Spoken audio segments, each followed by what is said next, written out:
things before I begin. First of all, Tisha, the online and everything was sponsored. The Nishmas Esther Nechama Bas Shmuel, Zucker family, and also the Refushim of Hirsch, Steve, and Rachel Razel. Each ever.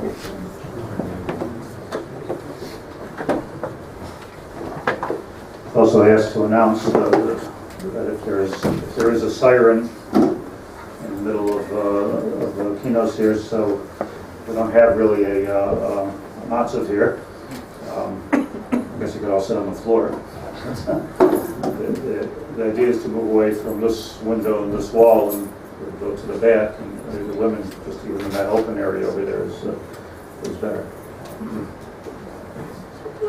Also, as I asked to announce that there's the Shlit'a's pushkas somewhere here outside, so please take one.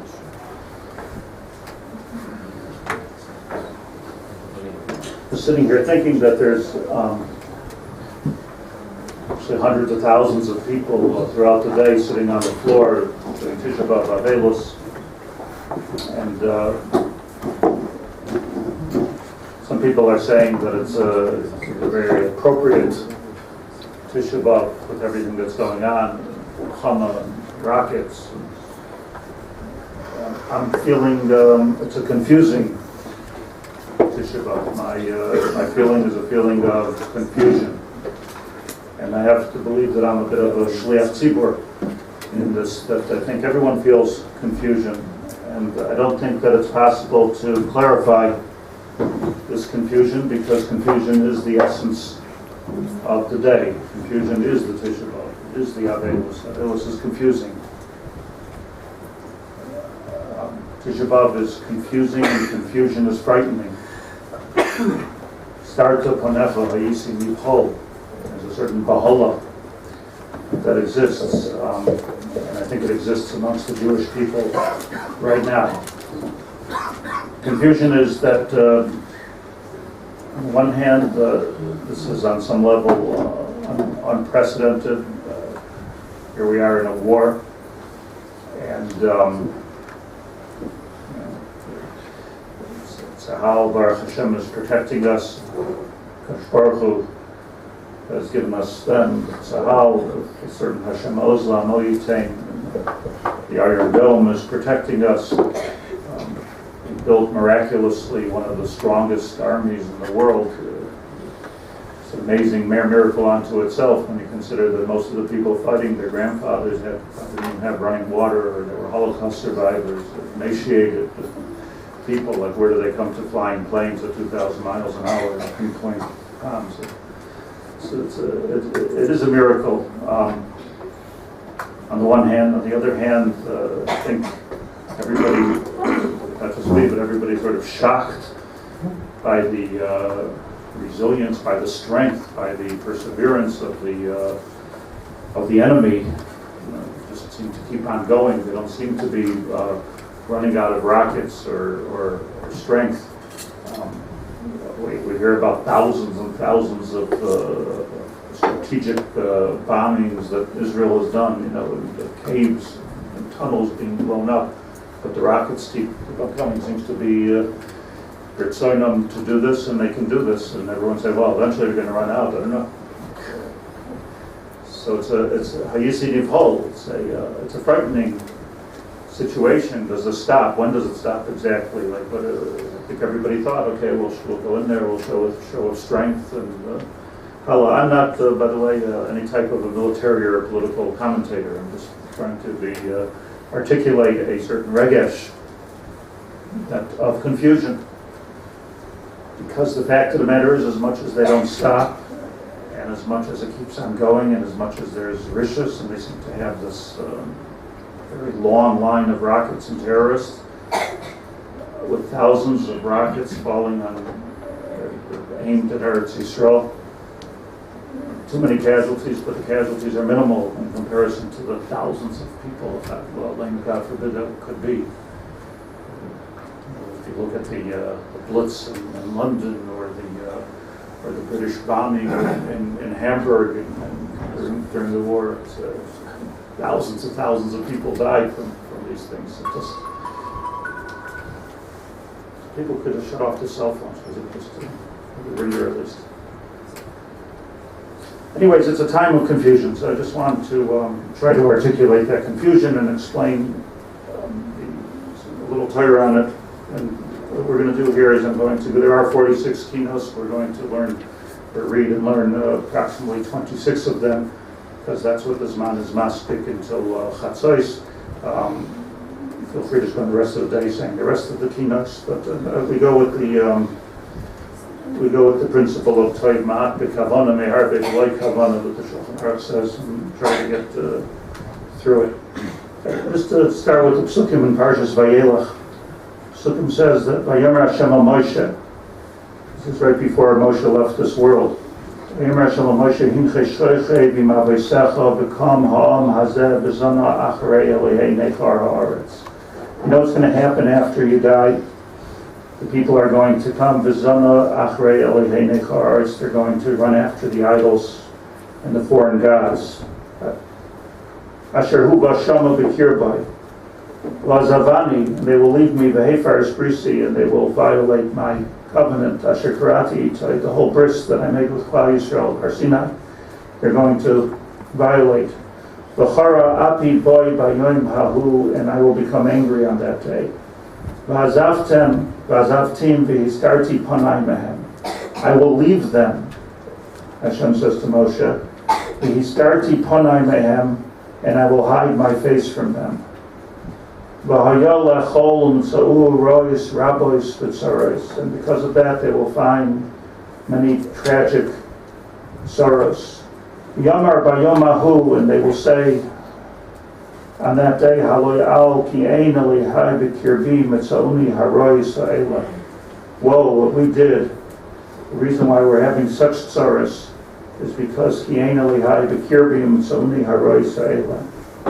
That is the pasuk of Hester Panim and Saras, which comes about through us breaking the bris that HaKadosh Baruch Hu put forward to us. The bris is the covenant. The covenant is a deal, a contract, wherein HaKadosh Baruch Hu says, you have free choice, choose correctly, I will take care of you. But Asher Azavani is brisi, but if you leave that bris and you choose incorrectly, Azavtim, I will leave them, v'yistarti panai b'yama. And on that day, the second pasuk, v'amar b'yamahu aloi gi'al ki ein elihai b'kirbi mitzuni aroi sa'ila, is the pasuk of tshuva, that Klal Yisrael will realize that we really messed up here, and that we broke the bris, and therefore we somehow lost the ha'aris panim of HaKadosh Baruch Hu, and we'll say, ein elihai b'kirbi mitzuni aroi sa'ila. And then the pasuk gives us a surprise. V'anoichi, the Hashem's response to our tshuva. V'anoichi haster aster panai b'yom hahu al kol ha'ro'a asher asa kifana l'elihim acherim. We do averos, we wake up, we do tshuva, and now what's supposed to happen is that HaKadosh Baruch Hu is supposed to say, okay, it's our tshuva works. We know tshuva works. Everybody knows tshuva works. You know, the response is, "V'anoichi haster aster panai b'yom hahu," on the day of tshuva. "V'anoichi haster aster panai b'yom hahu al kol ha'ro'a asher asa kifana l'elihim acherim." What happened to the tshuva? And that is the end of the parsha. V'ata kisu lochem as asher azois lamdos b'nei Yisrael sima b'fiyam mantia li asher azois la'ad Leid b'nei Yisrael. Ramban, the Sfarnai, Olam Mefarshei HaMikra, asked this kasha, what happened to the tshuva? Why isn't Hashem being moichel us? There's many answers, but they're all really the same. That the response of our tshuva was a little bit off. We had Saras, we had Rois Rabbis, but what did we say? Ki ein elihai b'kirbi mitzoni haroi sa'ila. What does that mean? Ein elihai b'kirbi? Hashem is not with us? It's not true. what we need to realize with the Ramban, the Sforno, articulated by so many Achronim, that it's never the Pshat, Yein Elohai B'kirbi. Hashem will never leave us. And when we think that He left us, the Hester Panim gets even bigger. It means to say, it's a very, very deep couple of psukim here. It means to say that, yes, it's true that there's Hester Panim, and I want to explain Hester Panim. But it's also true that no matter how much Hester Panim there is, HaKadosh Baruch Hu stays with us. It's true that L'mayris Ha'ayin, there seems to be a distancing.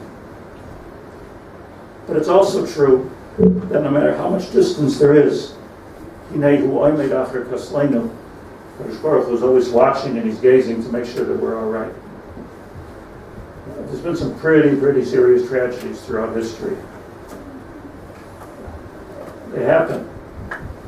But there's been unbelievable miracles, and we see it. We're living with both of those things right now. There's terrorist attacks, Shiva houses, Levias, too many Levias, Nacham al Tisha B'Av. On the one hand, on the other hand, you could sort of somehow see the Etzkel Kim.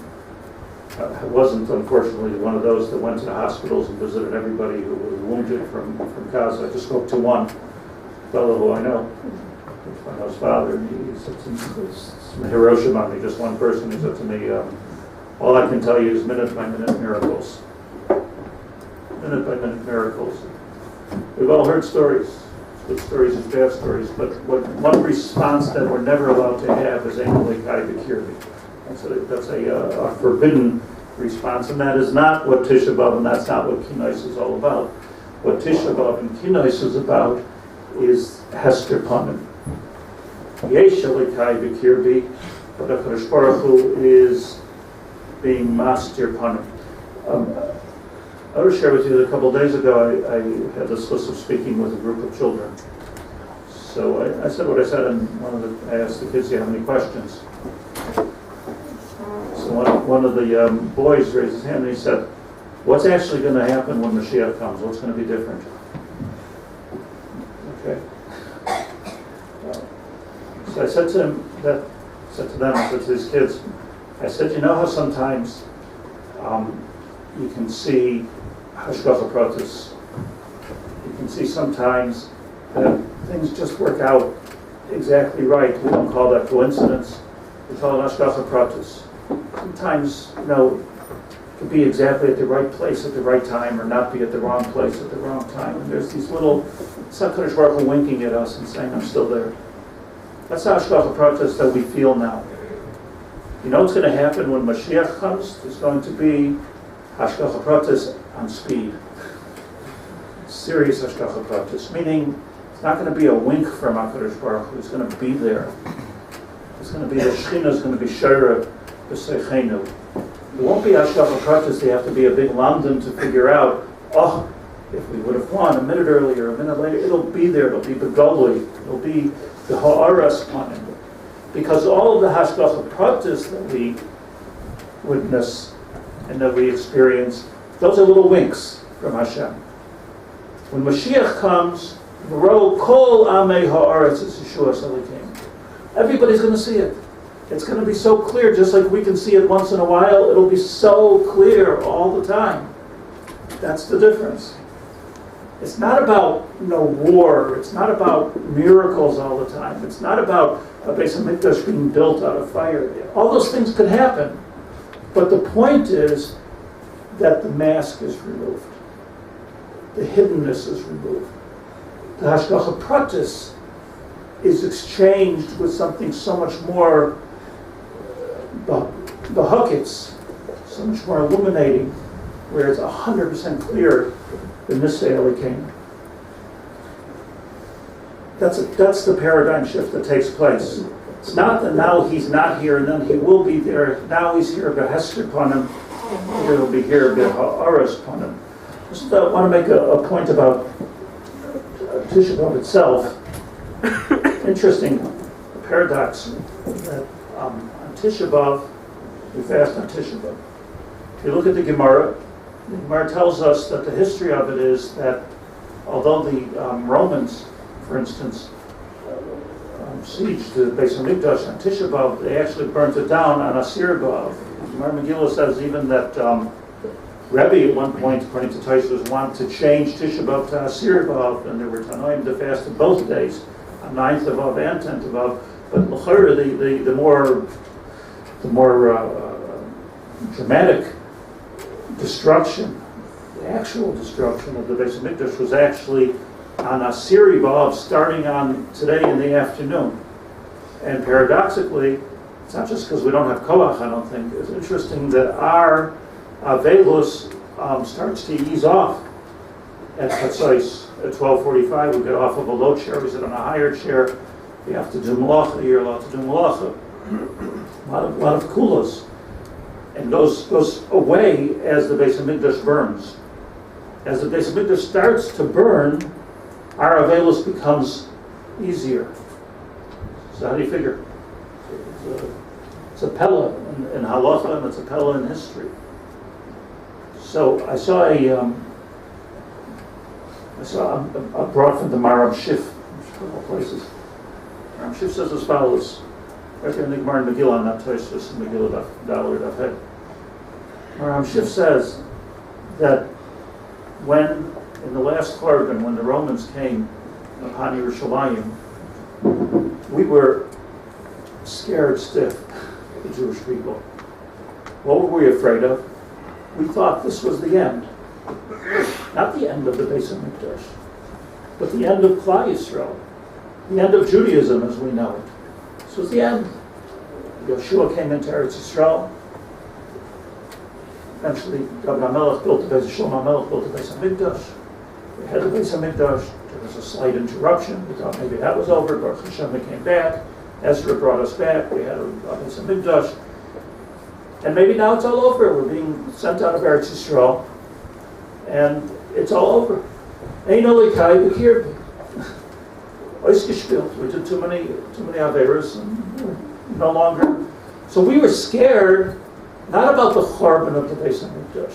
We were afraid of our own existence. We were afraid, would we continue to exist as Jews? Would our children continue to exist physically, spiritually? Would Judaism go on?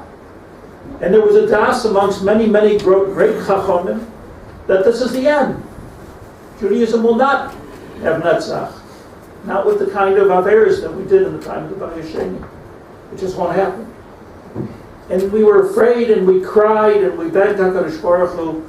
And then on Tisha B'Av in the afternoon, a nes happened. The nes was that the Romans began to destroy the Eitzim and the Avanim of the Beis Hamikdash. Brings the Maram Shif, the Gemara that tells us, the Pasuk, it's in Tess of Tehillim, Mizmar la'asaf Elokim bo goyim b'nachlosecha timu es eichal kashecha. Right, the Gemara, Mizmar l'David, Kino l'David mi'boyle. What's the Mizmar l'David? Bo goyim b'nachlosecha. Says the Gemara Pshat that bo goyim b'nachlosecha, we were so happy that there are Churban that HaKadosh Baruch Hu was taking away our building. Oh, that's it. We're losing our Beis Hamikdash, that's what we're losing. We're not losing our existence. We're not losing the fact that we're Klal Yisrael. That's the Mizmar l'David of the Gemara, and that's why it's such a hafladika thing. There's only Jews. But in the time of our greatest destruction, we found the simcha. We found the simcha of the Churban Beis Hamikdash, that it was Al Ha'etzim, the Al Ha'avanim, means to say that it wasn't us that was being ended, it was the Beis Hamikdash. The Beis Hamikdash can be rebuilt. Beis Hamikdash will be rebuilt. Children of Rabbi, Yitzchak, and Yaacov, if it ends, as Moshe Rabbeinu said, can never be rebuilt. We should do something new, but it wouldn't be us. Famous Gemara at the end of Makkos tells us much the same Yisoid.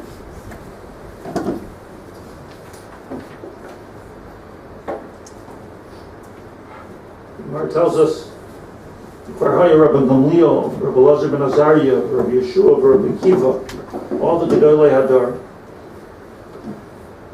Rabbi Gamliel, Rabbi Elazar ben Azariah, Rabbi Yeshua, Rabbi Akiva, Mahalchin Baderech, this was right after the Korban, Yerushalayim, V'shamu Kol Hamoinu Shal Roimi, from far away, Me'av Esrim Meal. It's like we can hear sometimes what's going on. They heard Me'av Esrim Meal. Yischilu Boichin, and everybody started to cry, except for Rabbi Kiva, famously, Rabbi Kiva Masachik. Amaloi Mipnei Mato Masachik. What are you laughing about? Amaloi Mipnei Mato Boichin. Amaloi Halolu Kushim Shemishtachim La'atzavim U'makatrim La'avodas Kechavim Yoshvin Betach V'hashkei V'onu Beis Hadoim Ragloi Elikenu Saru V'eish V'loinivke Amaloi L'kachani Mitzachik Malo Oiver Ritzonei Kach Loiser Ritzonei Lachas Kama B'Kama.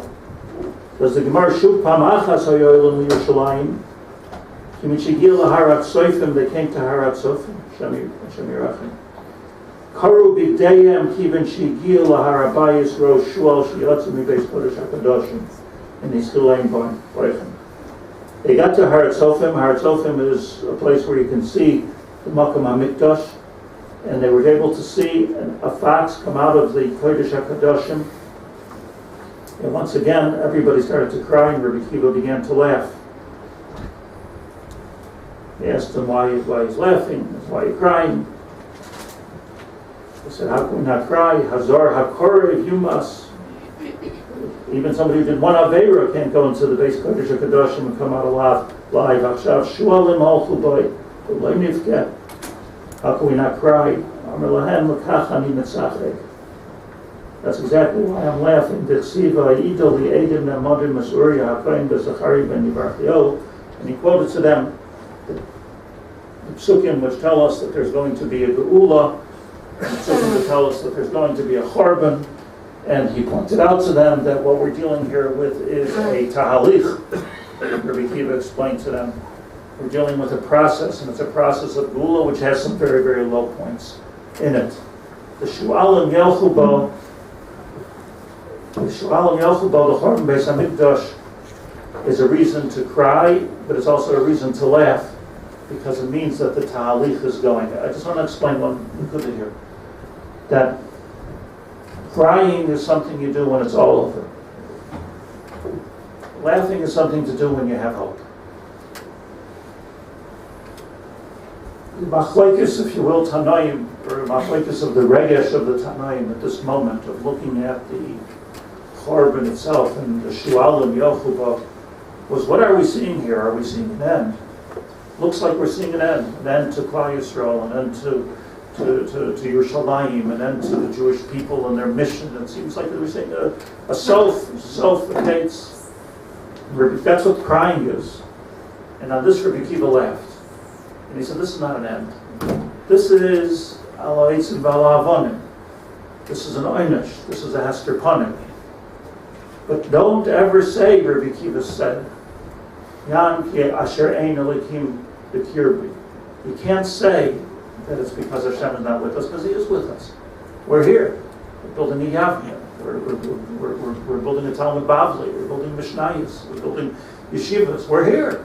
We're even building Eretz Yisrael. We're going to come back to Eretz Yisrael. And look at us. I mean, we could really, with the benefit of history, say, we're here. Because if we say Ein Elikim B'Kirbeinu, then what we get is a worse one. So this is the double, the schizophrenic mood of Tisha B'Av. Another mashal, it's so interesting. I was thinking about it the last few days. Generally speaking, to Klal Yisrael in history, the Anonim clouds seem to be clouds of glory. The simon of the Shechina. Simon of the Shechina means that when we walked in the Midbar, we were guided by the Anon Yaacov. That Anon Gufa became the Anon Shalesh. And I think there wasn't two pillars, just one turned into Eish. You see that the Kodesh Baruch Hu he wanted the Shechina to come on the Mizbeach, so the Anon came onto the Mizbeach. The Anonim were always, Anon Yaakov, they were always considered a presence of the Shechina. And here in the Kinos, we're going to learn over and over again that we were separated, Hashem separated the Anon. You see by Har Sinai, you see that Yisrael said, Moshe, you go. We don't want to go up to Har Sinai. The Yered Anon, Kaveh Ma'od, Anon came down and separated us from the Shekhinah. So is the Anonim the Shekhinah, or is the Anonim the separation and that which separates us from the Shekhinah? We look at Anonim as a fog. It's a fog. Things are unclear. And the answer is that Anonim, cloudiness, whether it's out there, whether it's in a pillar, whether we're cloudy in our brains, is a state of confusion. It's a state of barur. Nothing is barur. And on the one hand, it feels there's a tremendous hester upon him. Klal Yisrael at Har Sinai couldn't deal with the brirus of seeing the Pnei Hashem.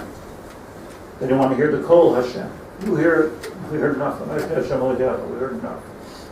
On the other hand, that it's in that cloudiness, it's in that cloud that we can feel the Shekhinah. It's in that cloud where we're machapes Shekhinah, where we have to search deep inside of us, but where we can understand where Bikir Beinu, Bikir Bi, we can understand the Yesh Hashem Bikir Beinu. Dafka in the confusion is a place where we can see, well, it seems like we're under attack, but HaKadosh Baruch Hu is protecting us. Thousands of missiles, and we're sitting here. It's an amazing thing. This is the double edge of the cloud.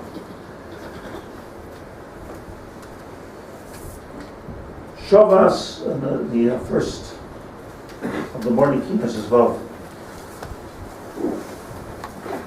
I just want to highlight a couple of the verses here, and we'll say it together.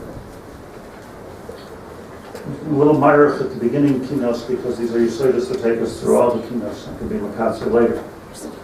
But Shavas Suru Mani Shimoni Oichrai. Shavas means that all of a sudden the Beis HaMikdash was destroyed. Shavas means like Shabbos, it comes Pitom. Suru Mani Shimoni Oichrai. Sechiu Mois Hasimoni Be'edrei Chaverai. All of a sudden, Shavas Pitom, the whole world looked at us as ugly and disgusting. Sechiu Mois Hasimoni Be'edrei Chaverai. Sakoisa, all of a sudden, we were covered like a sukkah. Sakoisa Mishkan Miskais Tevirai. There was a hester upon him. The lashon of the Gemara. The Gemara says, "Miyom shechara beis hamikdash nifsaka choymas habarzel beineinu lebein Avinu shebashamayim." There's an iron curtain that's separating us from Avinu shebashamayim. To be an iron dome that's protecting us, and that iron curtain, two choymas, protecting us and separating us. Sakoisa, that sukkah huvla gibayrai. Safku Kaf, and the Goyim started to applaud. Safku Kaf. Umadu Evarai, and we began to tremble. Kasila Kol Abirai. All of our strength was lost.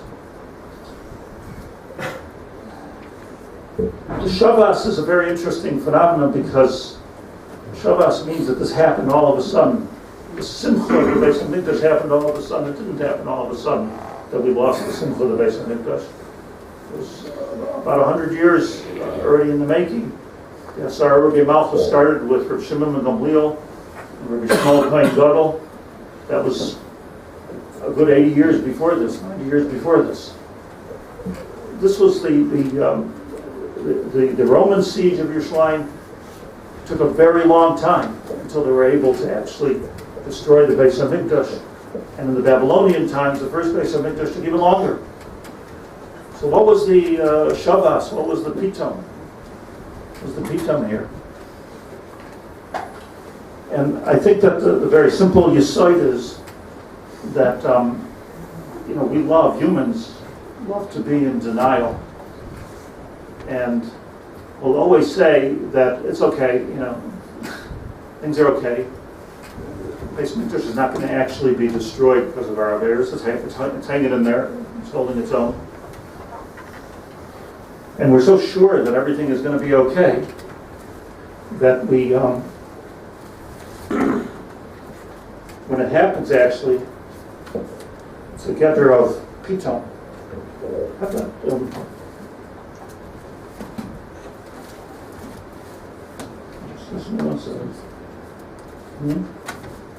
This article I read last year, is it Rabbi acceleration?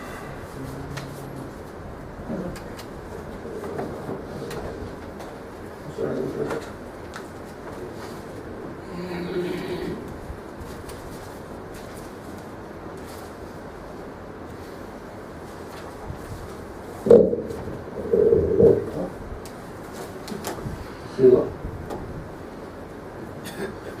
I read parts of this last year, I just want to read the other parts of it this year. But this was a meeting, one of the Toilei Yisrael's meeting with Rabbi Shlit'a, the Rosh Brisk. And we're talking about, this was last year, Tisha and Gimel, talking about the situation. And Rabbi David, in typical Brisker fashion, if you will, looking always for the emes, no matter how much it hurts.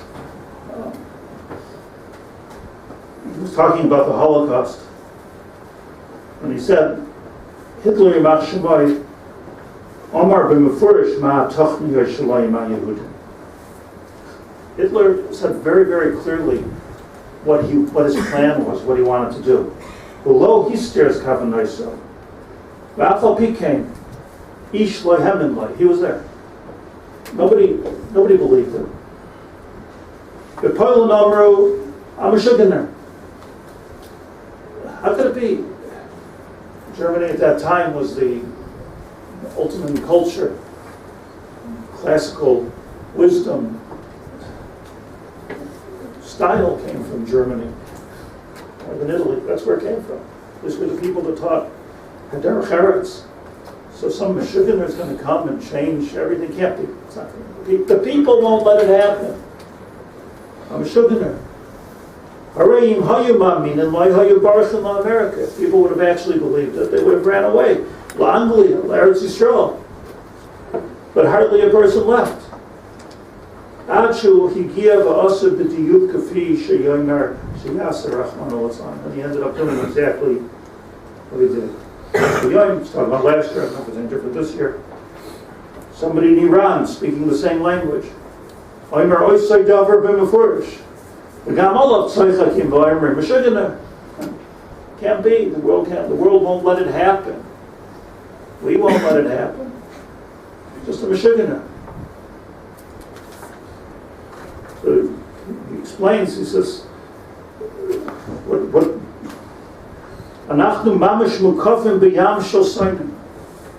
There's a reality here. The reality is that we're living here in Eretz Yisrael in a sea of enemies. And just look around. It'd be nice to take a drive someday, like through Jordan or Syria. Check out the beautiful water in the mountains of Kinos. Anachnu mamash mukafim b'yam shel Sainim, Yarden, Mitzrayim, Syria, Lebanon. If you take another circle out, who do you have her in? Iran, Turkey, our friends.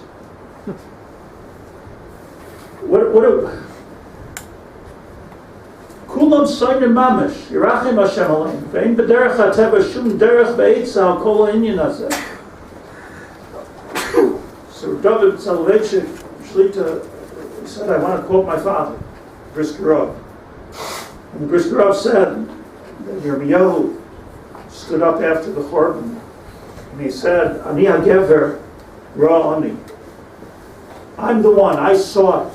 And he goes on to explain the pella of the Chorban, how it came out that the Babylonians came in, they actually destroyed it. And the way he writes this, Ani hagever, Yirmiyahu, the way he says this nevuah, says, there's a total surprise. And the Brisker asks, Yirmiyahu,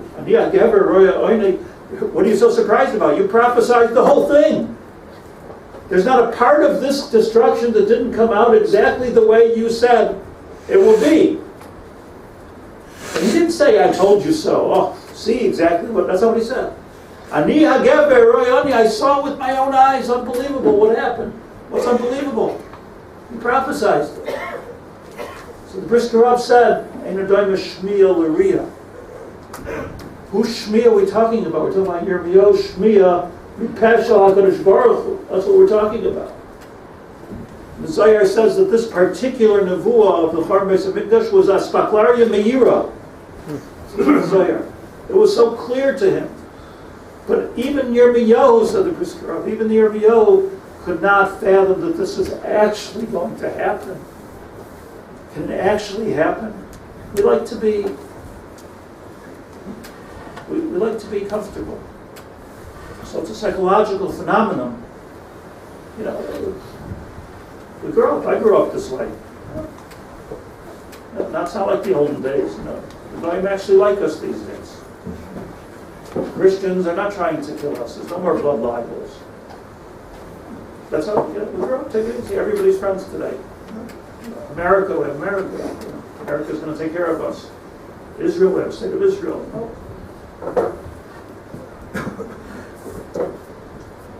Brisker Rav continued that if you look in Devarim, where Moshe Rabbeinu spoke of the Churban that could be Gofras, the Melach, Shreifa Kol Arza. It could be a matzav Chas v'Shalom of Gofras v'Melach. Sounds like nuclear. What can take place in Eretz Yisrael if we don't do the Ratzon Hashem. Brisker Rav, at the end of the Psukim, Jewish people will say, Ma asa Hashem kacha la'aretz hazois. Why did Hashem do this? Why did Hashem do this? Haven't you been listening? There's been teichacham, giving teichacham. Moshe Rabbeinu explained that you have free choice, and if you choose incorrectly, the world has chaos. Why are you so surprised about it? The answer is shavas. That when a tragedy actually takes place, we can't believe it. And if I could just give a personal mashal, I lost my father this year. My father was 95 years old. He lived a long life. Most of his life he lived a very beautiful life. He had a lot of nachas. And he passed away. When he died, I was shocked. People looked at me like, what are you so surprised? I mean, they didn't say it, but everyone was thinking, what are you so surprised about? He's 95, he's sick, he was alive. So I was sitting the few hours that I sat Shiva, I was telling people, lo matim lo. It's not his style, you know. It's like not the dying type.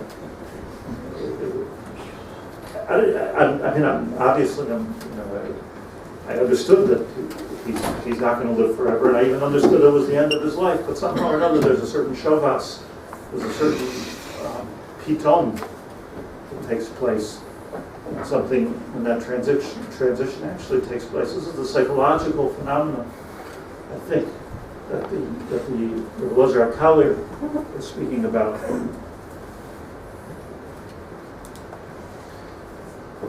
Here, just in this article by Rabbi Soloveitchik, or the description of the conversation with Rabbi Soloveitchik, he describes that in the middle of his talking like this about how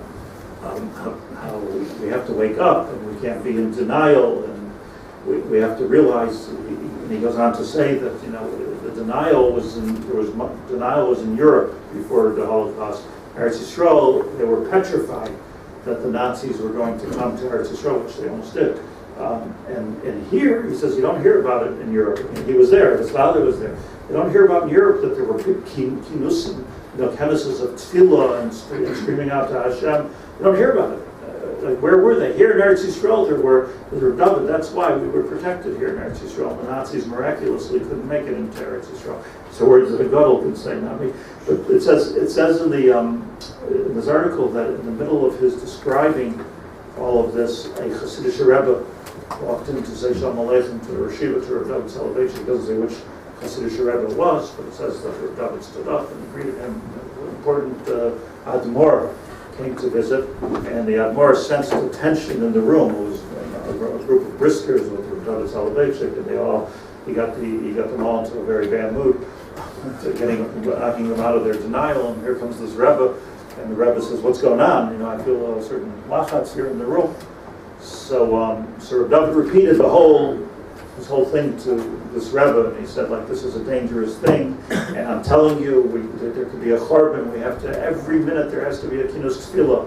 Every minute there has to be another gathering somewhere. Let it be, he writes, let it be in the Sharm, let it be in Geula, let it be in the Golan, let it be in the Negev. There has to be Kinusim of tefillah. We need mamash rachamei Hashem. He's telling the Rebbe, and he's telling everybody in the room, that we can't be in denial. Don't lose sight of what's going on. Anachnu b'yam shel sonim.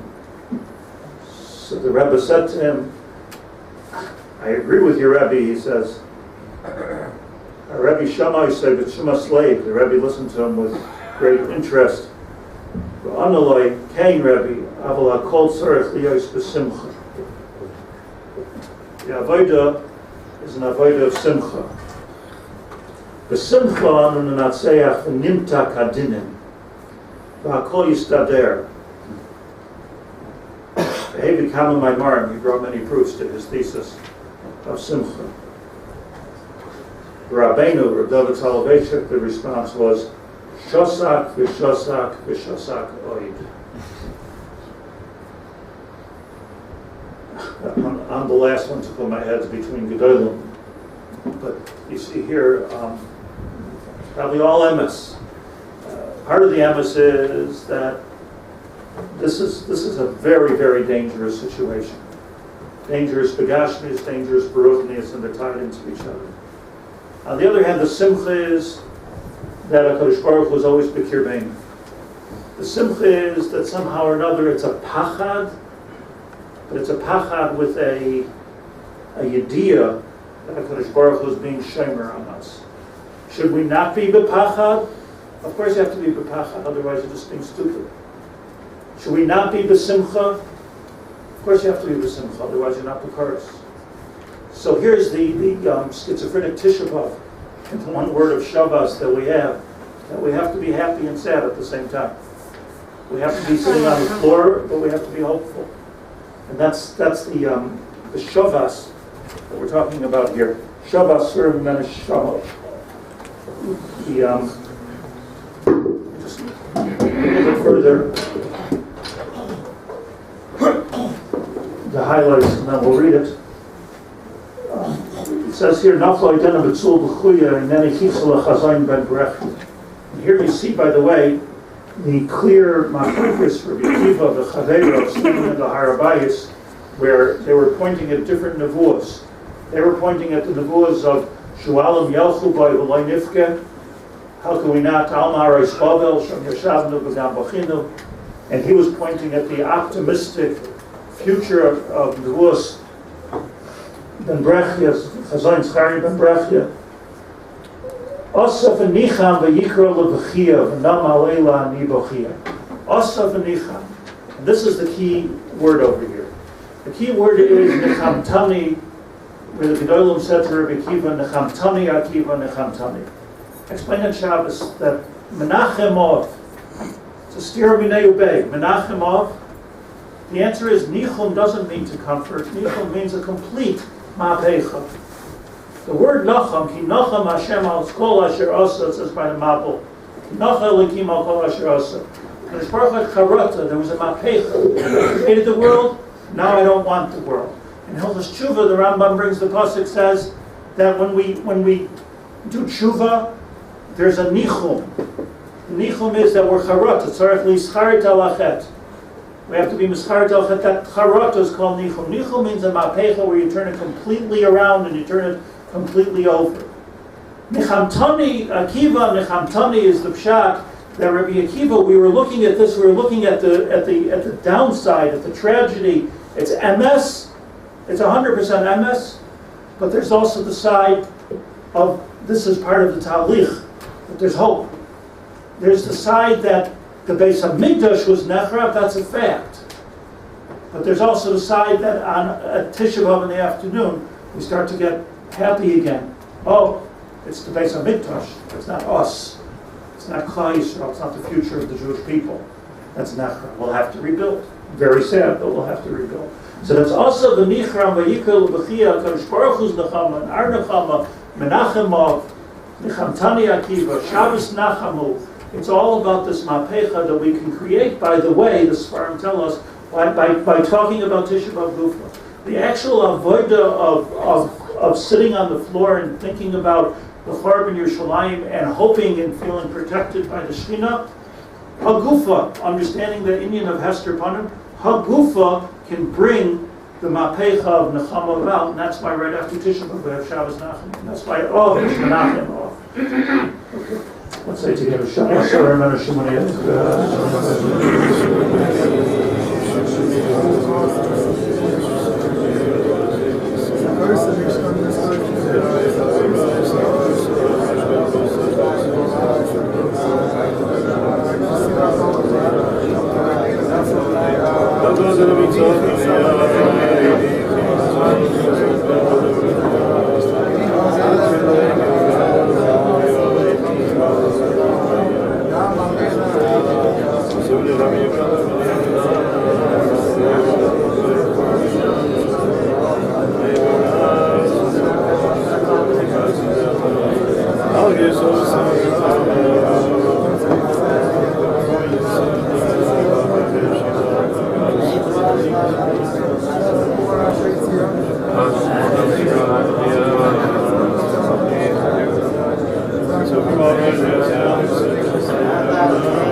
Before we go further, I just want to highlight here, at the beginning of the Shabbos in the third paragraph, it says, Patsu Maisei Area L'Nideha, Versatzion B'Yadeha. This refers to the famous story of Patsu Maisei Area, that in the time of the first destruction of the first Beis HaMikdash, so when they went into the Beis HaMikdash, he found the Kruvim, and they were Mu'urim Zebazeh. The Gemara says that he found the Kruvim, and the Kruvim were on top of the Aron. This was in the first Beis HaMikdash. There were no Kruvim inside the Beis HaMikdash. He came to the Kruvim in the first Beis HaMikdash, and the Kruvim were hugging each other. And he looked at this, the Babylonians looked at this as a pornographic idea. And he paraded it down the streets to show that the Jews, first of all, looks like Avodah Zarah, second of all, looks like Arayus. He paraded it to show that this is not, these people are not so great. What was really going on? What was really going on was a Pli Atzuma. Because we know what the Kruvim are. And the Gemara tells us, which we all know, the Gemara tells us that sometimes it was a nes Hayah B'Kruvim. It was a nest. Sometimes the Kruvim were Pnei Ish Halachiv. And sometimes they were Pnei Abayis. Sometimes they were facing each other, and sometimes they weren't facing each other. And the Gemara says, how could it be? It was a miracle that they were turning around. When Klal Yisrael was doing the Ritzayin Shalmakim, one was facing the other. When we weren't doing the Ritzayin Shalmakim, Pnei Abayis. Meaning, just to understand Pshat, the two Kruvim, one was Knesset Yisrael and one was the Ribbon Shalom, Yaacov. And this is talking about the relationship between HaKadosh Baruch Hu and Klal Yisrael. Those are the two proven. This was a theme that went through the Beis Hamikdash. Netzach and Hoy, Yachin and Boyas. This was a theme that went through. So the Gemara tells us that when there's a relationship, when Klal Yisrael is Oishin Ritzonei Shel Malka, so there's a relationship between us and HaKadosh Baruch Hu. So they prove and face each other. We're facing HaKadosh Baruch Hu. HaKadosh Baruch Hu is facing us. Here was the time of the Charv and Beis Hamikdash. Here was the time of Gilui Arayah, Shvichas Damim, and Avodah Zarah. So we were the ultimate in not doing Ritzonei Shel Malka. So Frank the Rit for the Kasha. We didn't have the Kasha that Nebuchadnezzar had because he just was in the marks. Our Kasha, the Ritva's Kasha, was the Kasha of the Talmud Chacham. How could it be Ma'urim Zebazah? It's not even one facing each other, they're actually hugging each other. So play out some. Why did he find the Kruvim that way? They should have been the ultimate back to back. So says the Ritva on the Gemara that the pshat is that once Nebuchadnezzar entered the Beis Hamikdash, so there was already, we already started to do tshuva. And since we started to do tshuva, there was already not just one facing the other, but there was already a Ma'urim Zebazah. Kadosh Baruch was already hugging us. Says the Ritva. It's the Rishon pshat. Chassidim, the Mr. Shemagid, or Pinchasol, Koretz, they say not different. I think it's saying the same thing with a different Chassidish twist to it, if you will. It's very, very strong and moving statement. Magid and Mezrich said that Kruvim were Ma'urim Zeh B'zeh Kepoiked Ish Es Ishtoi Lifnei Shiyotze L'derech. It's a din of oina. It's a din that when a man is going to be separated from his wife, it must be intimate before the trip begins. That was the intimacy that took place at the Magid Mizrich before the Galus Harucha. It's again the two-sided, two moods, the almost impossible to balance piece of what's going on here, that Mitzad Echad, the Beis Hamikdash is being destroyed. Mitzad Sheni, Kipoike Adam is Ishter, Lifnei Shiyotze L'derech. Ishter is Knesset Yisrael traditionally. Who was Yotze L'derech? We went into Galus. Kipoike Ish is Ishter. Who's the Ish and who's the Isha in this mashal? The answer is Shlit'a v'galusa. It's not just you that's leaving, it's me that's leaving too. There is a separation that's going to take place here. But there's a separation. I remember once, when I was in, just have to share with you, I was in Buffalo, New York. I was a Rabbi in Buffalo. And I remember there was a get that took place. A get that took place. It was to bring in Nata Greenblatt from Memphis, that he was Masada Gittin in Buffalo. Whenever, so we used to save up 3-4 Gittin, tell people, just helps the place over a couple of months. And every 4 or 5 times a year, so Brian Greenblatt came. And I remember, I don't know if anybody, I don't wish to be present at a get. But if you're ever at a get, you'll know that there's a moment in the get where the husband actually takes the get and folds it up, and the woman holds her hands out like this, and he puts the get into her hand, and she takes it, and she picks it up. And that's really the moment of Mesiras HaGet. That's the moment of Gerushin. Everything else is preparation, and ksifa, and shemos, and documents, but that's the get, Mesiras HaGet. And I remember this couple, get, Greenblatt is saying, okay, hold the piece of paper. Holds the piece of paper, the parchment. Okay, you, put your hands like this. She puts her hands like this, and they're standing there. 2 Eidim, come here, watch. I was an Eid watching. And as the man picks up the get, He's crying. He's crying. There's tears coming out. I'm not talking about sobbing, crying.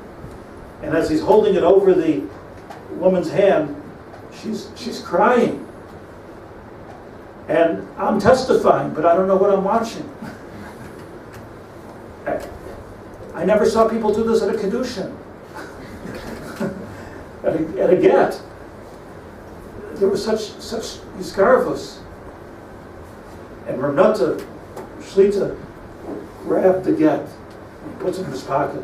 He said, I'm not doing this. So she's standing there like this, and he's standing there like that, but there was no get.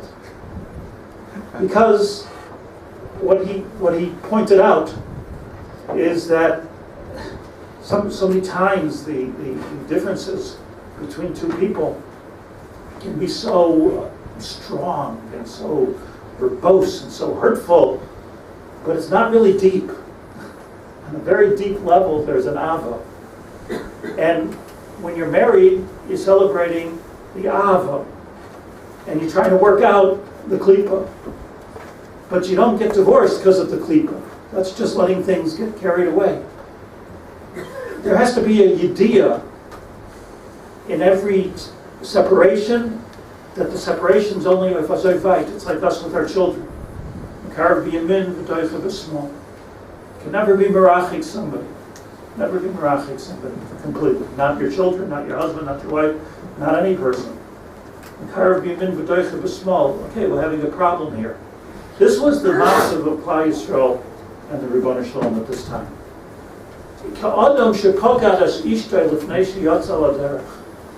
That, yes, we're going to separate. Yes, there's going to be a long galus, and you're going into galus, and I'm going into galus, the Shlit'a b'galus. But nevertheless, right now, we're going to show how much we love each other. So comes the Nebuchadnezzar into the Kodesh HaKadoshim, and he's seeing the Kruvim, Mu'urim, Zeh Bazeh, understand what you don't understand, Nebuchadnezzar, and that is you're never going to be able to break the bond between Klal Yisrael. It's true there will be Hester Panim, but you're never going to be able to break the bond. The bond is there. It's so strong. So comes the Rebbe Elazar Kal and he pulls the get out of the hands. Mu'urim Zeh Bazeh. There will be Golos, there will be Hester Panim, but we must keep on going. If we go to the next Kina, Zion, this is obviously Eicha Atzta Ba'apecha, and these are called, there's a number of Kinos. Really, the next whole bunch of Kinos start with Eicha, or Eiko. Obviously taken from Yirmiyahu's Eicha Yosh V'Bodei. So I just want to, as we say these Kinos, I just want to give you a kavanah, and that is this. Eicho is a word, comes from the word eich. How could it be? Which Yirmiyahu prophesied.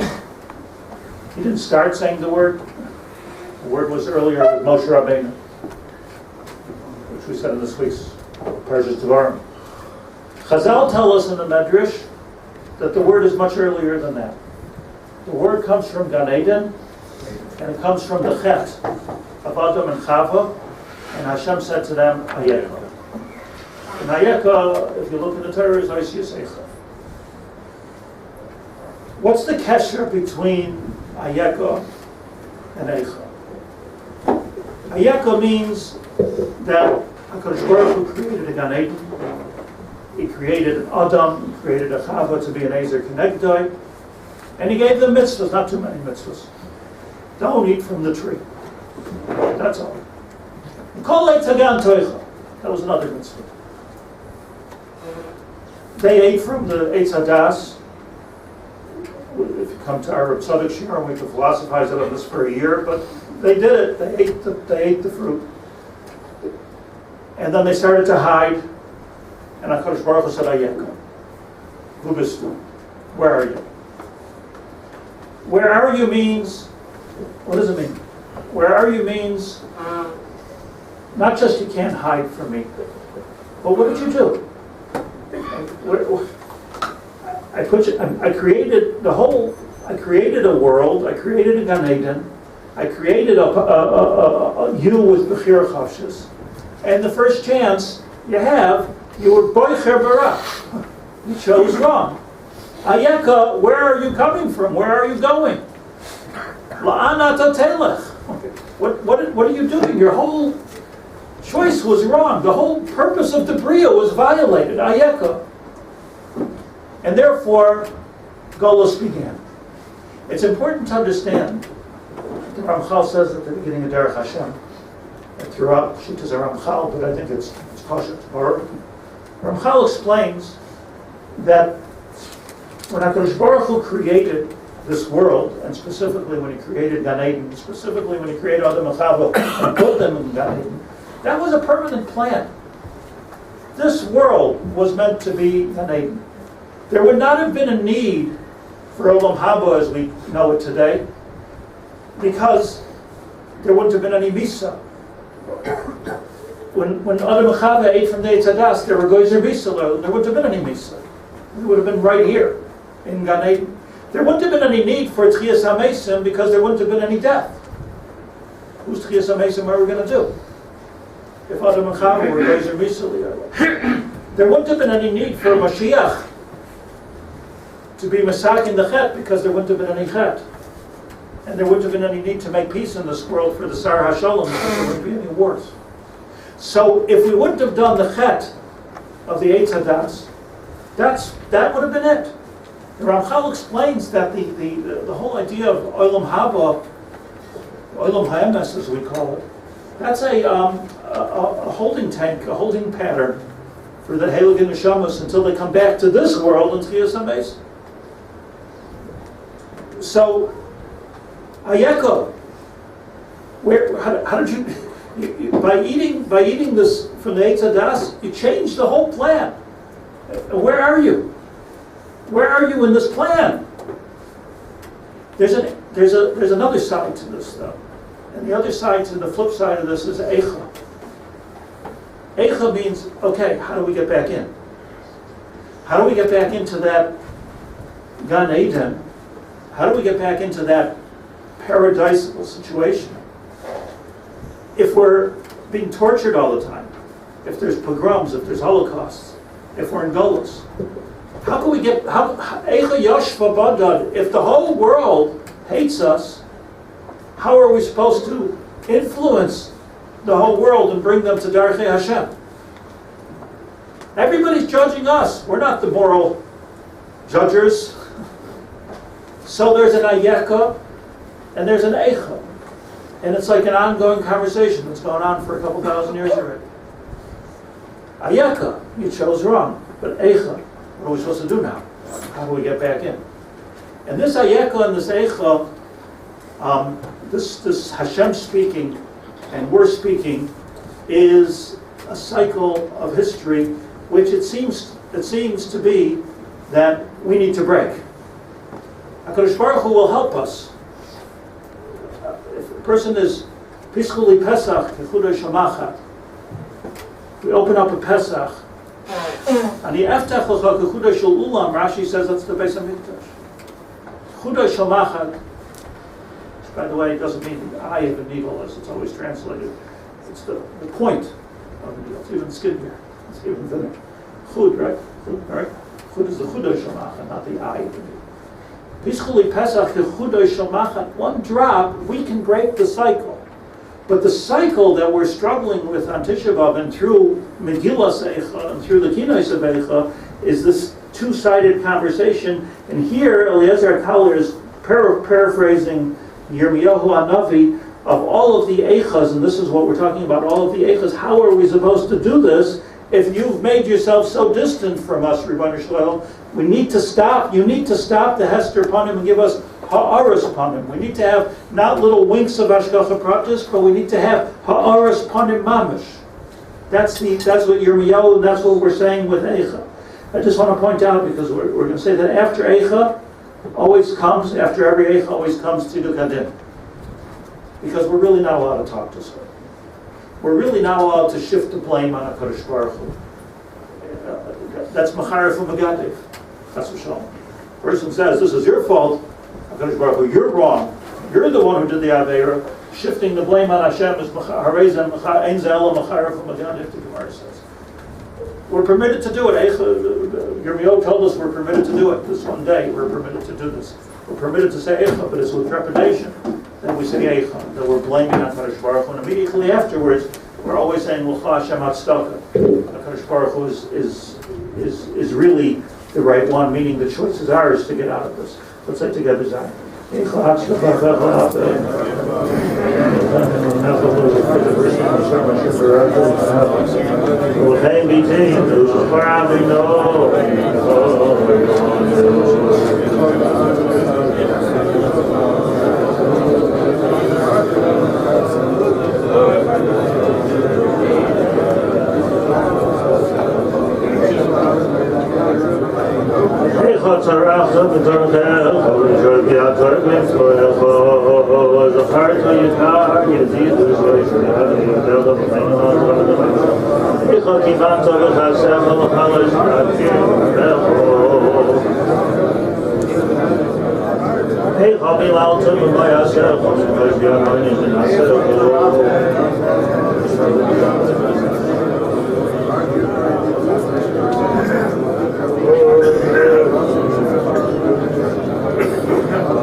Kinos, Eichos, Ivarti, Mirashois, Shli'cha, Nagi Tisha, Haber, Long in Bichusai, Sai, Taylor,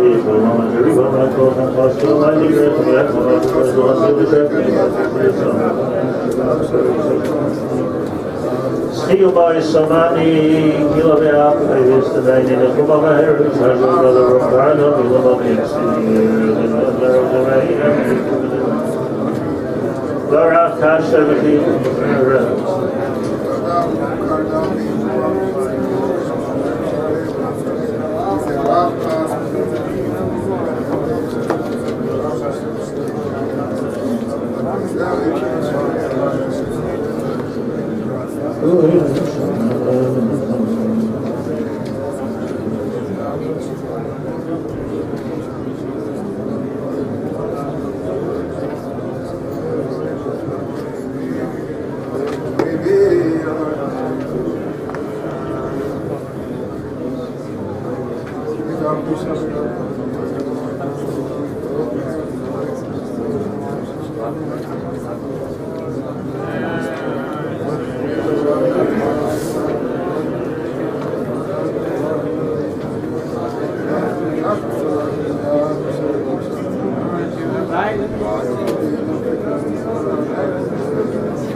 If we move to Kino Yud Aleph,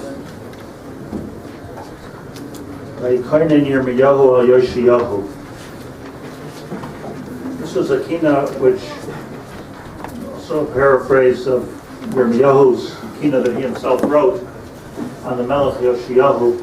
It's important here to understand, set the stage, set the scene for what was going on here. This is about 50 years or so before the Korban Bayis Rishon. Korban Bayis Rishon took place in 586 BCE. The time of Yoshio was approximately 609 BCE.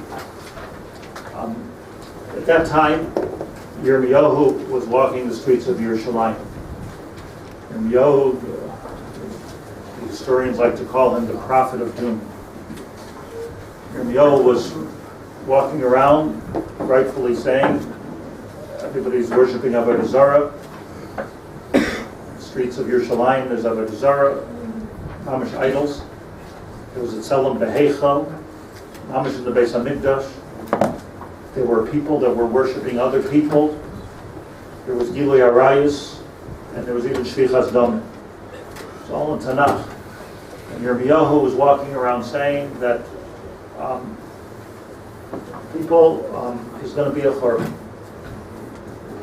And the Malchei Yisrael at that time, the Melech Yisrael at that time was Yoshiyahu. So interesting. On the one hand, he was listening to Yirmiyahu. He was also, as you know, Yoshiyahu was actually the grandson of Yeshayahu, a Navi. Some say it was even named after him. Because earlier in history, Chizkiyahu did not get married. Chizkiyahu had no children. Chizkiyahu was a great melech. They thought he was Mashiach. Chizkiyahu was a great melech, but he didn't get married. And Yeshayahu came to give him Musar, it says in Tanakh. Why don't you get married? Why don't you have children? And he said, because I have Ruach HaKodesh. That's why I don't have children. I know better than to have children. I see that I'm going to have children that are going to go against the will of Hashem. Why have these children? Why bring them into the world? Yeshayahu scolded him and he said, Meis al tichya, v'hadi kavshid rachman al Gemara says, Meis al tichya, you are going to die. He came to be Mevakar Cholim and he was sick. He says, you're going to die in your sickness because of this choice that you're making. Meis al tichya. Lamali kulahai, v'hadi kavshid rachman al Why am I getting such a big, thanks for the visit, Yeshayahu. Meis al tichya. Why so severe? He said, because you're not allowed to take these matters in your own hands, you have to have children. Chizkiyahu was Makabel, the Musar of Yeshayahu HaNavi, the Gemara says, and he said, okay, let's do a thing like this, let me marry your daughter. Well, between Schlusa Didi and Schlusa Didcha, between my Schlusim and your Schlusim, maybe Ulai Yerachim Hashem. Hashem was not directly Merachim. Yotze Mehem, Yeshayahu's daughter, and Chizkiyahu came out Menashe Harasha. He was the next Melech Yisrael. Shahar, I guess, Yisrael Peh El Peh. Torah says that he was a tremendous son of Chizkiyahu, son of Mashiach. The Haragis Yerushalayim Peh El Peh. Peh El Peh, the Gemara Darshans, he killed his own grandfather Yeshayahu because Menashe decided that the correct way was Avodah Zarah. And we need to get with the program of the world, and if we want to stop anti-Semitism, we have to do what they do. And he even proved Kabbalistically there's something to be said for Avodah Zarah. Gemara tells us that we don't even understand the depth. Rashi said we don't even understand the depth of Menashe's crazy calculations. It's so deep, so Kabbalistic. So he kills Yeshayahu. He's a Rasha. And he has a son, Yoshiyahu. So Yoshiyahu is a grandson of Yeshayahu. He's a grandson of Chizkiyahu. And Yeshayahu was not a prophet of doom. Yeshayahu was a prophet of hope. And he heard the words of Yeshayahu. And Yirmiyahu is walking the street saying it's all over. And this was, in fact, Yirmiyahu was correct, unfortunately. This was 50 years before the Horn.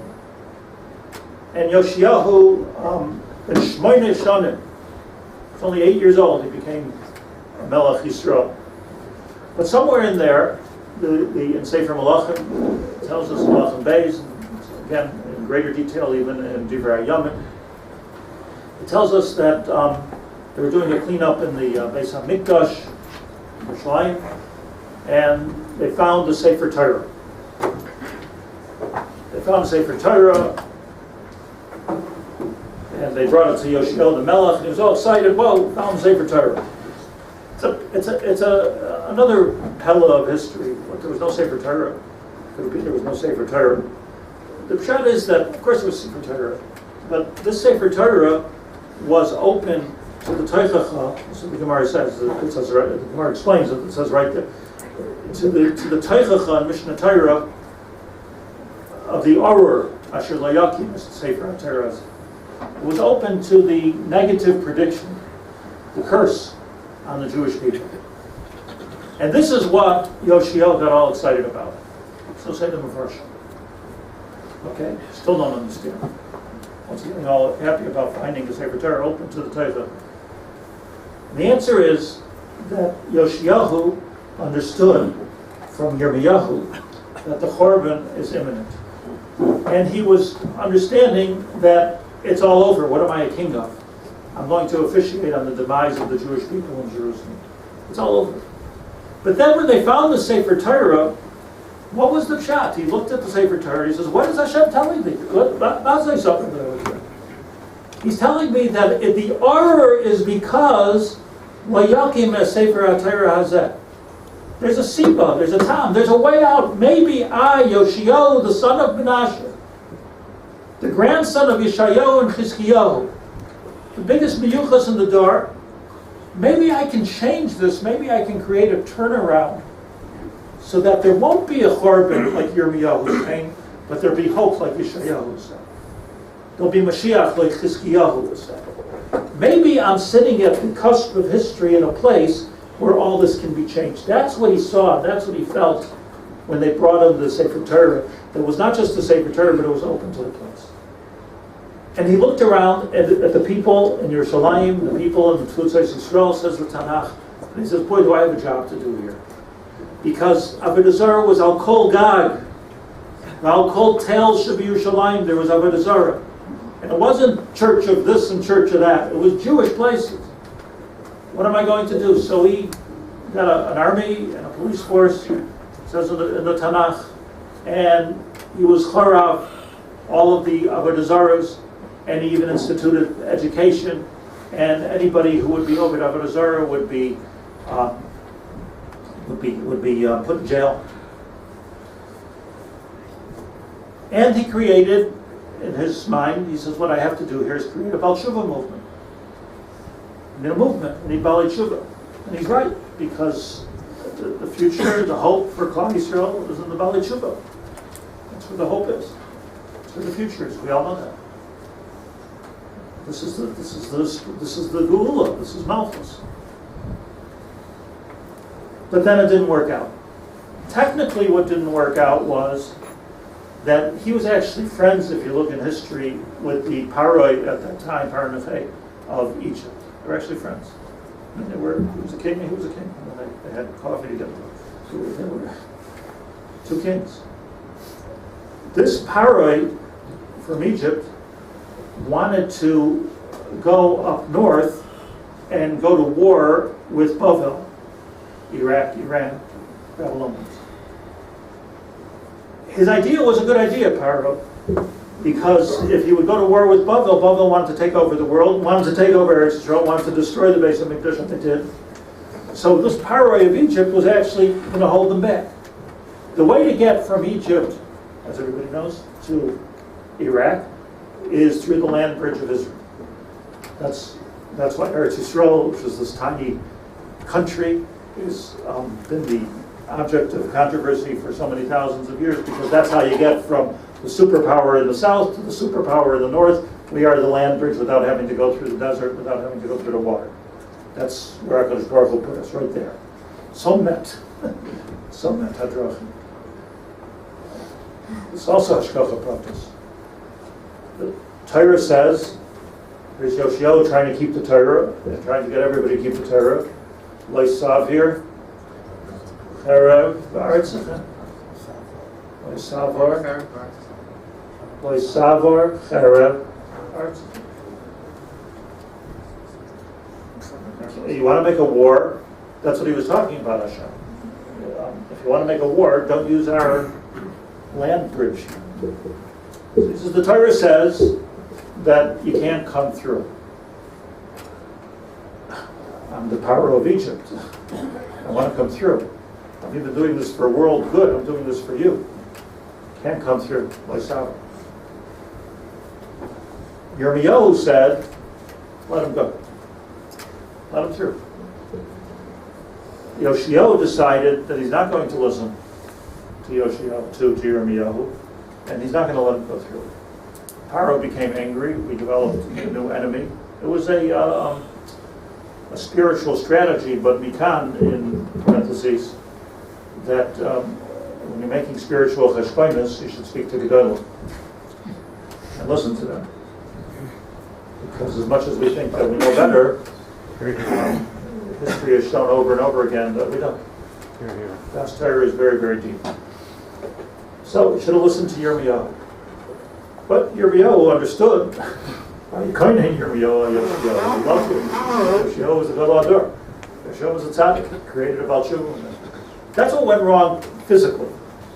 What went wrong spiritually, and this is what the Kinos is speaking about, and Yirmiyahu spoke about, is that can you really legislate a Baal Tshuva movement? That's the real question. The question is, okay, I can destroy the idol on the hill, but can I destroy the idol in your heart? I can say that if you worship, you're going to be arrested, but can I stop you from worshiping in jail? What you have over here was a davar chitzoni. And to Yoshiyahu, in his tvimus, he said, this looks good. It looks good. It looks like I accomplished. I cleaned up Eretz Yisrael. I stopped the Avodah Zarah. He stopped a lot of the Hareg Asher Yerushalayim. He changed the whole culture. But, as the Kinos says, Yirmiyahu says, that he didn't really change the culture, because what happened was that they would hide the Avodah Zarah behind their doors, meaning when the police would come into the house, they would open the door, and then behind the door was the Avodah Zarah, so they would never see that because they always left the door open. What it really means is not behind the door that they tricked the Avodah Zarah, they tricked the Jewish, the Yoshiyahu police force. What it really means is, obviously what it really means is, that they didn't really stop the Avodah Zarah. So here you have a situation, I'm not, Yirmiyahu's giving Musa here, not me, but I just want to point something out because it just moved me a little bit when I reviewed the story in my mind. We're also, Baruch Hashem, like we shouldn't, everyone knocks our generation. We're in a tremendous place. We're a tremendous place, Baruch Hashem, the amount of Torah that we have, the Renaissance and yeshivas and Limud Torah. I'm often at the printers because that's one of the things that I do. I go to the printers a lot.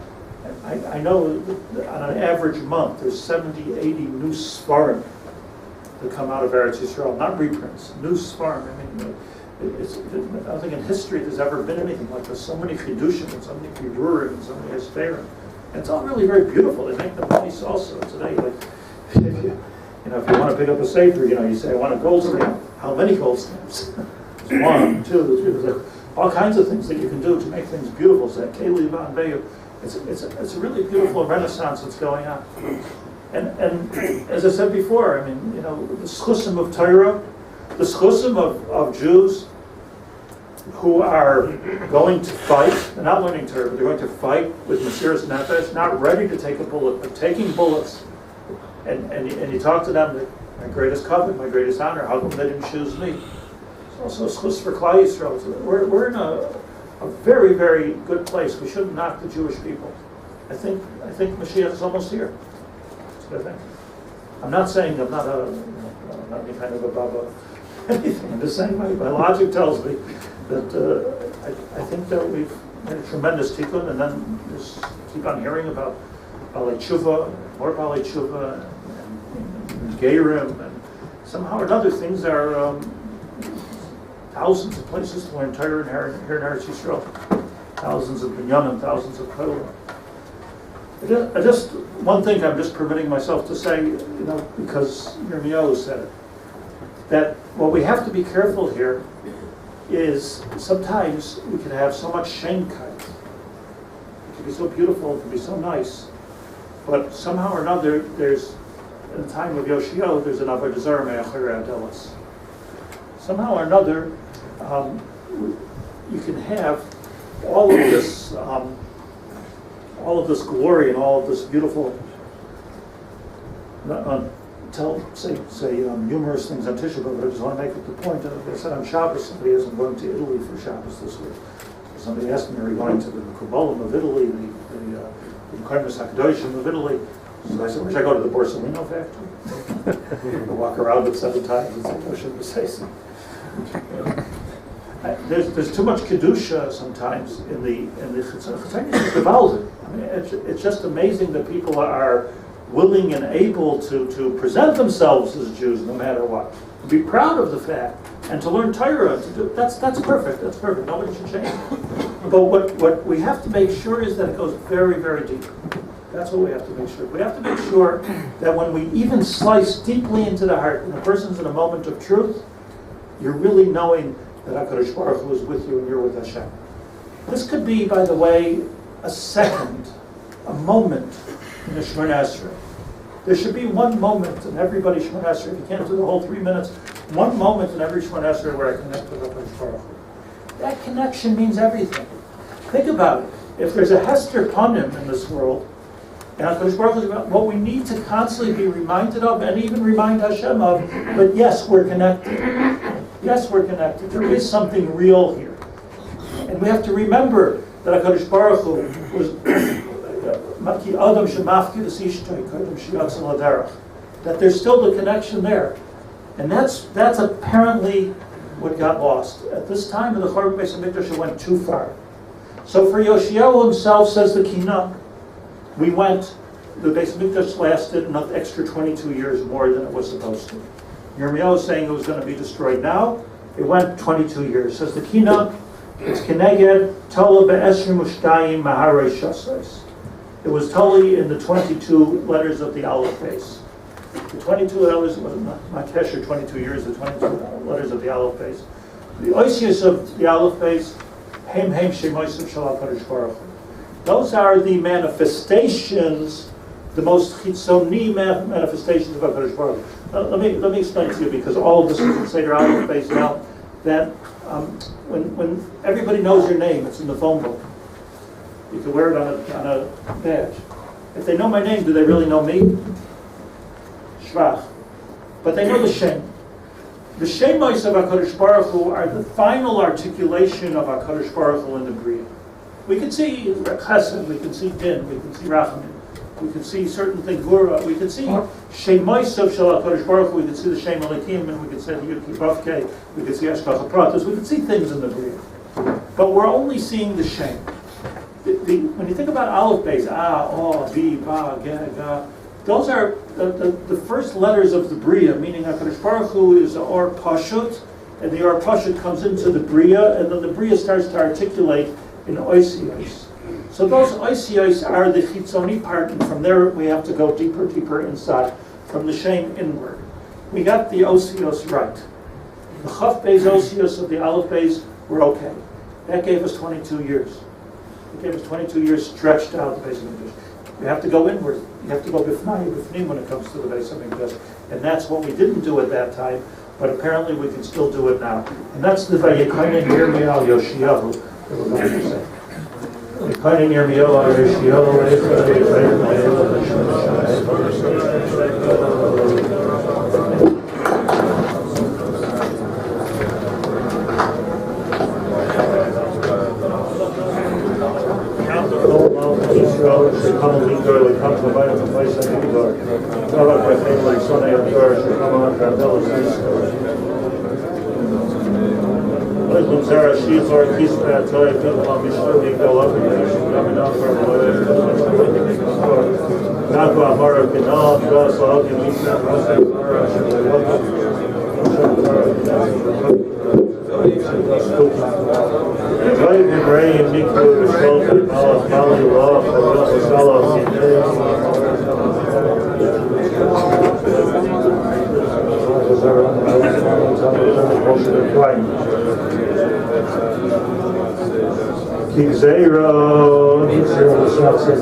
Chatois, Stiras, Mezuzais, Chazoinam, Soisai, Hillel, Vazes, Noah, Nomi, Mechumad, Lahauzais, Laezes,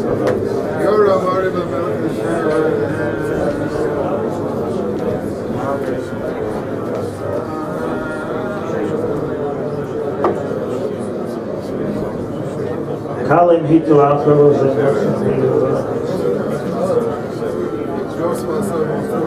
Tzadiku Adonai, Sisi Noi, Kikin Nizam, Vashalim Shalom,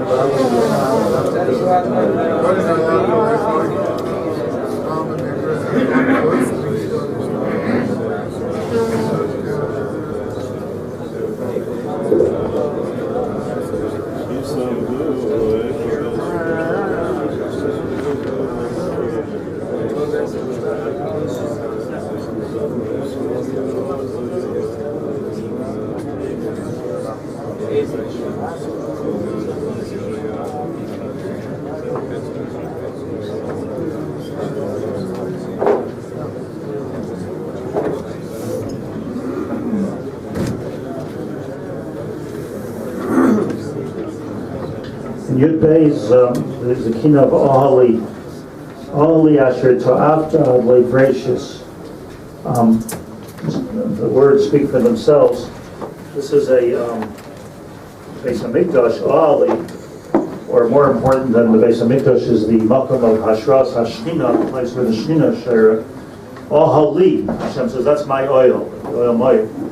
That's something Asher To'avta Adlei Gracious, something that you wanted, not something that we asked for, but something that you wanted. It's a Tisha B'Av type of a claim. We didn't ask for a Beis HaMikdash. HaKadosh Baruch Hu created a world because he wanted to have a dira b'tachtainim. That's the oil. I mentioned many times before, I just want to briefly go over this again. You saw it. If you open any Sefer of Kabbalah, the Zohar, Sefer Yitzira, Svarim of the Arizal, the Svarim of Chaim Vital, the Svarim of all of the Mekubalim of Ramchal, Ramami Padno, any of the Svarim of Kabbalah you open. They all start the same question. The question is, why did HaKadosh Baruch Hu created the world? That's really the question that the Mekubalim are all into. We know that he did, and we know what we're supposed to do once we get here, because that's the Torah and Mrs. the Torah. But what the Mekubalim were interested in was in the why. At the end, there's Svarim and Svarim written. Maybe they understood us so much. I'm still not 100% sure what the answer is. But that's the no say. If I can, and with Mechila, just to synopsize in one language or another what the ultimate answer of Chaim Vital is in the name of the Arizal, it's actually quite simple, not very mystical. And that is that HaKadosh Baruch Hu wanted to have a dira b'tachtainim. Because a person, for instance, not Hashem, but a person, can have wonderful machshavas. You can be a great philosopher. You can have great ideas. You can have great ritzonos to help other people. But if you never actually help anybody, if it doesn't come l'maisa, so Rabbi's machshava is blevish. The karmish, it doesn't do anything. Machshava toiv is tarif l'maisa, okay, but it's not l'maisa. So Chavetz Chaim always said, Velm zayin aganev, nothing can ganev. So what it means to say in Kabbalistic language is that there's the olam of machshava, and then there's, let's say, machshava divrei maisa, or nefesh ruach neshama, or atzilus bria yitzir asiya, or the spheroids which start with keser and work to malchus. It's got to come l'maisa. At the end, it's got to come l'maisa. A machshava, it's not that you're thinking it and you're not doing it like some kind of hypocrisy. It's not full, it's not complete, it's not sholem unless it comes to my. If I have a machshava to give away $100,000 in tzedakah, and I get lawyers, and I create what do you call it, a foundation, and I have people interviewing people, and I create bank accounts, and I do everything, but I never give a penny to tzedakah because I never got that far. Okay, but look, look what I did. You did nothing. Machshava, very nice, but you didn't give. There's no poor person who ate breakfast today because of you. So HaKadosh Baruch Hu is the ultimate, and I'm saying, Lefi Asoga saying, please don't think that this is it. But I'm saying, Lefi, what I can be Masi, and Ten L'chacham V'yichachim, HaKadosh Baruch Hu is Toyev U'Meitiv, HaKadosh Baruch Hu is Chesed, higher than Chesed, beyond any Chesed that we can understand. Chesed with who? Chesed with what? There has to be, in order for there to be a noising, there needs to be a makabel. You can't have a noising without a makabel, by definition, it's not a noising. So says Reb Chaim Vital, page 2, that the pshat is that HaKadosh Baruch Hu needs to have a dira b'tachtonim in order for his chesed to be b'shlemus. He created a world, he created Adam and Chava, he created Gan Eden, he created mitzvos, so the world could be b'shlemus. Olam chesed yibaneh. And we find this throughout. Ratzah HaKadosh Baruch Hu l'zaka, he says Yisrael. Fichach Hirbal Torah mitzvahs, it's all about hatava from HaKadosh Baruch Hu to us. So when you think about it, with a little bit of chutzpah, it's not the makabel. The makabel was created just so the noising could be a noising. All liyasher to'afta adloy gracious. This is something that you wanted to do before I was even a thought. So, if this is what you wanted to do, why are you making it so difficult to us, as Rav Eliezer Akaler? And Eicha, how do you expect us to be able to fulfill this job of being a makabel? Now, of course, there's the Eicha and there's the Ayeka. Okay? The mess up starts here, and we have to take L'cha Hashem Hatzedakah. Of course, HaKadosh Baruch Hu is right, but somehow in Tisha B'Av, Yirmiyahu was matir us to ask this question, that this is your oil in the final analysis. So, good base. Holy Asher Ta'avta, our blood gracious, and peace and love of the Torah. From the Netzach, Shlit'a, Be'ashoy B'Zim, Yasser B'Roya, Be'oitzo, Be'ashto, Be'janto, Be'ato Mali Koi, Holy Asher Ta'avta, Leishon Ha'yeh, Zechaydas Mi'efoi, From the Netzach, Shemash Yatzer, Hizim Mitzvah, Boydei, Doko, Bartzer, Re'al, Pa'al, Yezid, Koi, Holy Asher, Pastor, Lamana, the Sphere, the Asman, where the money comes from, and that's who are beyond the Israel, so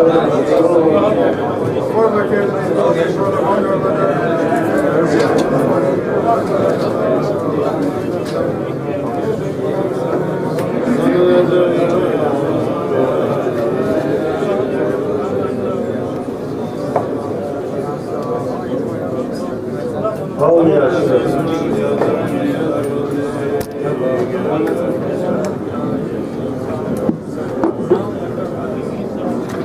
All Harvard Canada, we find at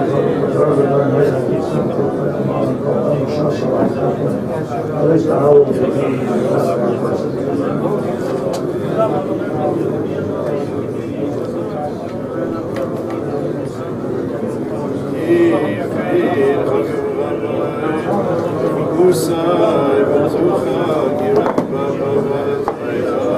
I just want to point out before I go further that when we talk about Ohali, Ohali can come out in many, many manifestations, many, many ways.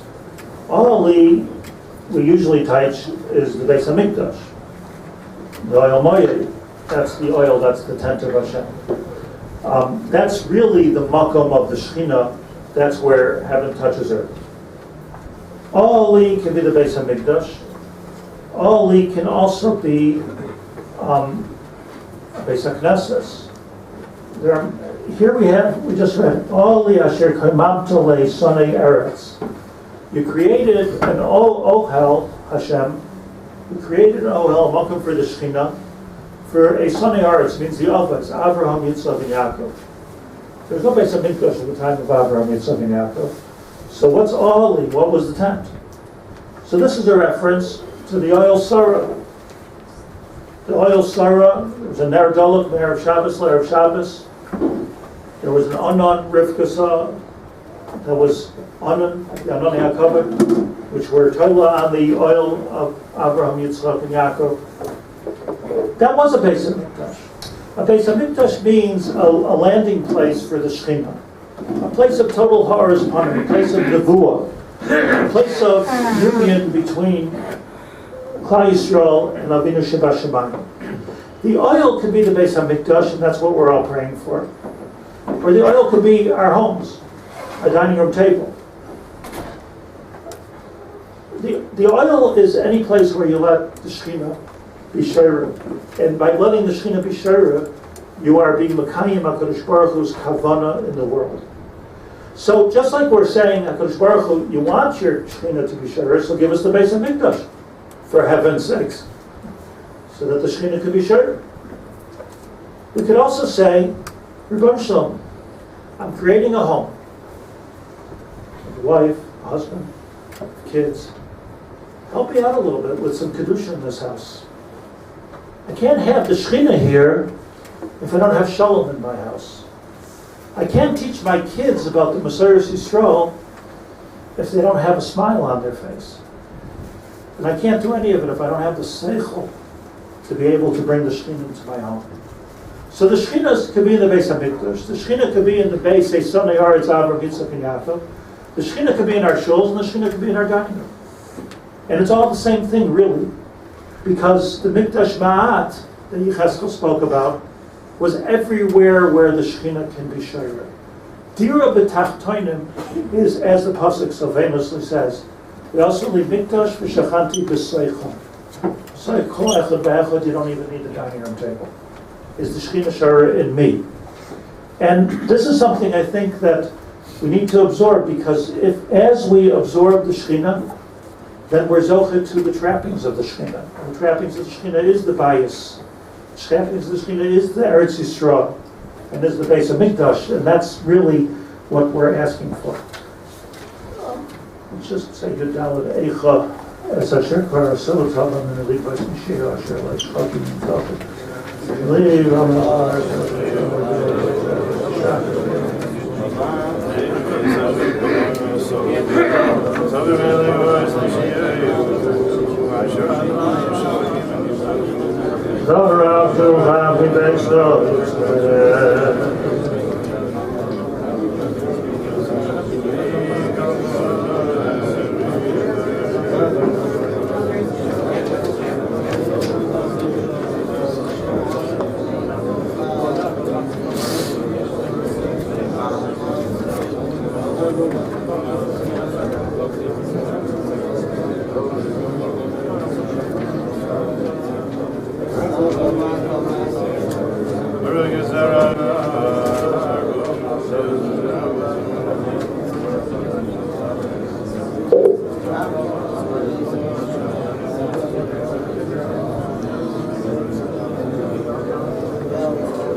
As we move to Kinos Zayin,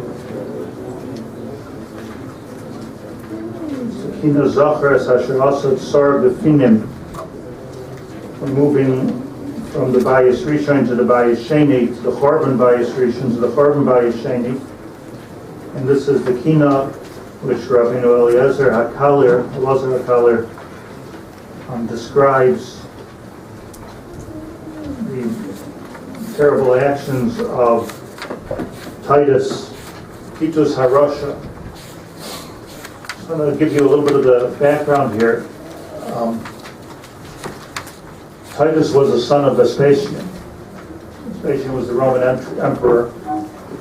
He became the Roman emperor. Vespasian became the Roman emperor in 68 AD.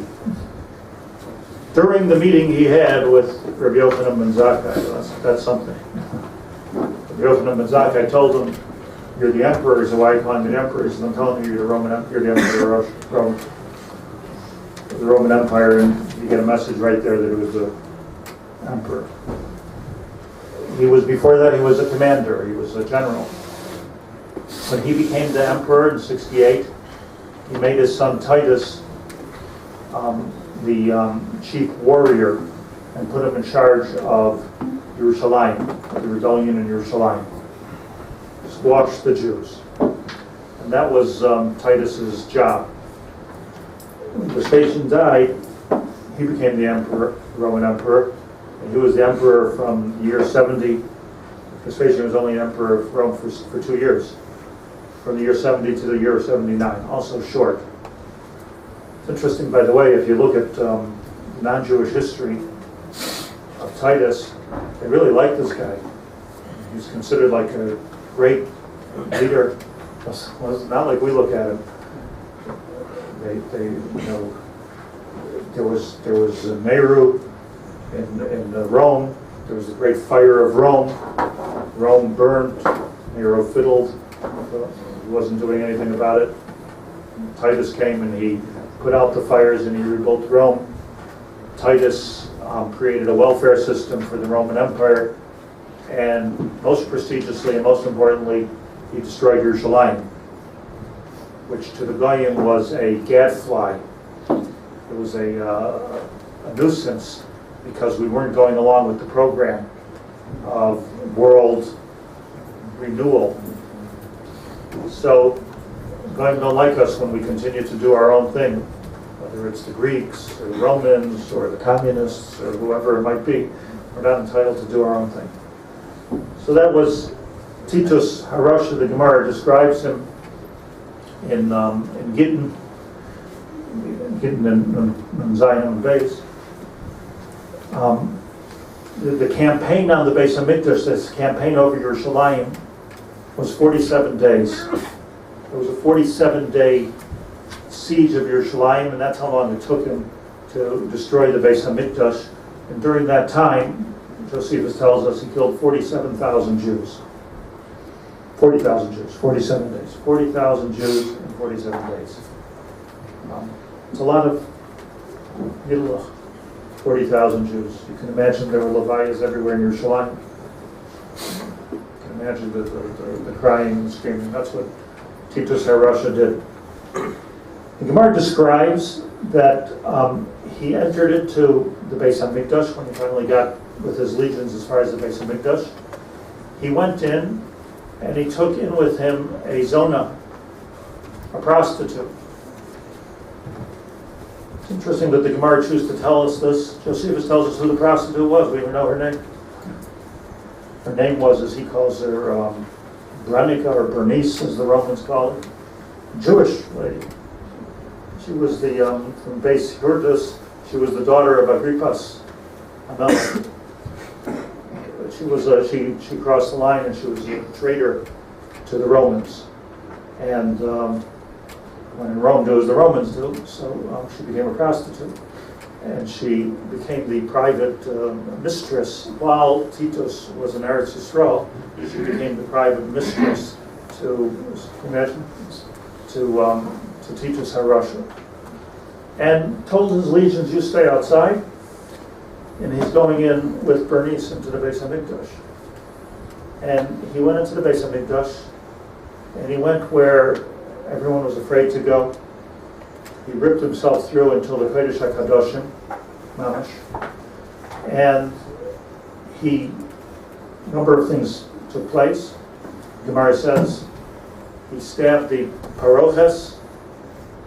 Also, a nace, the Gemara says, and a nace happened. A nace for who? The Yotzadam. And blood started to come out of the paroches. One of the reasons why we take off the paroches on Tisha B'Av. Also, a nace. Hashem made a nace for. Like, why was he zochah to a nace for this?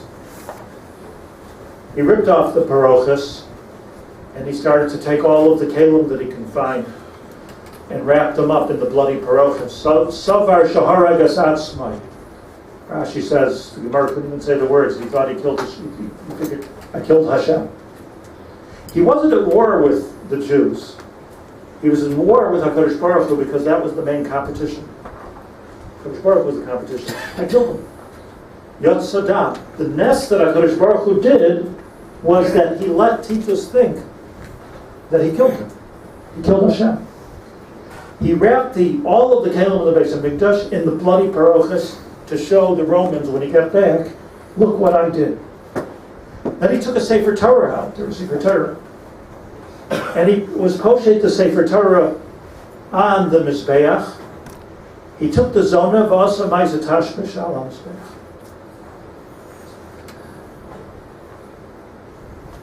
What was the, I don't know if there was any svara, but what was the kavana of this rishus? I had a madna thought early this morning. There's a big difference between an act of love, an act of kedusha, an act of wholesomeness, of Jewish family, of Harei Am Mekudeshes Likedas Moshe v'Yisrael, of Birchas HaNesuyin, a love that's there, and an act lahavdil elef havdalas of prostitution, which has no depth, no feeling, no omek, no relationship. Objects of taiva. Klal Yisrael saw themselves, and it was true, as having a very, very deep relationship with HaKadosh Baruch Hu. It was yachas. And in a deep relationship, we all know, because we're all Baruch Hashem in deep relationships, sometimes there's hester panim, you know. Sometimes people don't talk to each other. Sometimes there's fighting. But there's a relationship. It's like that get. There's like the get that didn't happen. There is a relationship there. And that's the relationship of Shir HaShirim, the relationship that we have with HaKadosh Baruch Hu. The whole Shir HaShirim is back and forth. Shlomo HaMelech described this so beautifully, how sometimes we're on the ins, sometimes we're on the outs, but we have a relationship. It's not a Maises Nus. What Titus was coming to demonstrate is you don't have any relationship with Hashem. He took the Sefer Torah, which is the Sefer Habris, the covenant, the deal, the ksuva. The Gemara calls it in Kedushin, the ksuva. Beineinu lebein Avinu shebashamayim. He took the Sefer Torah, the asa all of Maises Nus, and with a Jew yet. Because we know there's nothing more that violates the intimate relationship between us and HaKadosh Baruch Hu more than an intermarriage. That's the ultimate in not understanding who we are. So this is what he did. Of course it was a Maisa of Taiva. But it was worse than a Maisa of Taiva. It was a Maisa of Snus. It was a Maisa of a relationship which is no relationship. That's what he did. The Kinos tells us that as he went in, these words, a couple of just highlights before we send them. That until now, when our forefathers went into the Beis HaMikdash and they had Avera Ochla Eish, V'zeh Zoyna Tzaya Hichnes V'loy Nichtam Eish. This one brings in the Zoyna, and doesn't even get a burn. We go on to say, when we finally went back into the Beis Hamikdash after he destroyed it, we didn't find the 93 clay sharis because Titus had wrapped them all up and put them on a boat to Rome. He was a big hero when he came back to Rome. They made it was an amazing thing. I mean, the Roman Empire was 500 years. This is 40 days and 500 years. For that, they built the Arch of Titus. For that, he became more, what other Roman emperor have they preserved like the one who was able to do this? Because they said, we won the war on God. We showed, more important than that, we showed that the relationship that the Jews think that they have with HaKadosh Baruch Hu, they do not have. And with the whole demonstration, with his Zaina, burnings, it says here, Bachurim mibachutz tzogu mechuzakim. Klal Yisrael was actually standing outside. They were standing outside, like by the Kaisel, when Titus went in. V'taru, and they were watching, because they were sure ki yuzak b'shishim ribui mazikim. They were sure the malachim will get him. They were sure that the mazikim will not allow this to happen. What, he's walking in there with his sword and with his zaina? It can't be. They were just waiting to applaud outside at the demise, at the downfall, at the miracle, at the fall of Titus. The Canaan were not so confident, says the Kinos. They weren't as confident as the Bachram. On the other hand, the Beis Hamikdash was destroyed by Titus.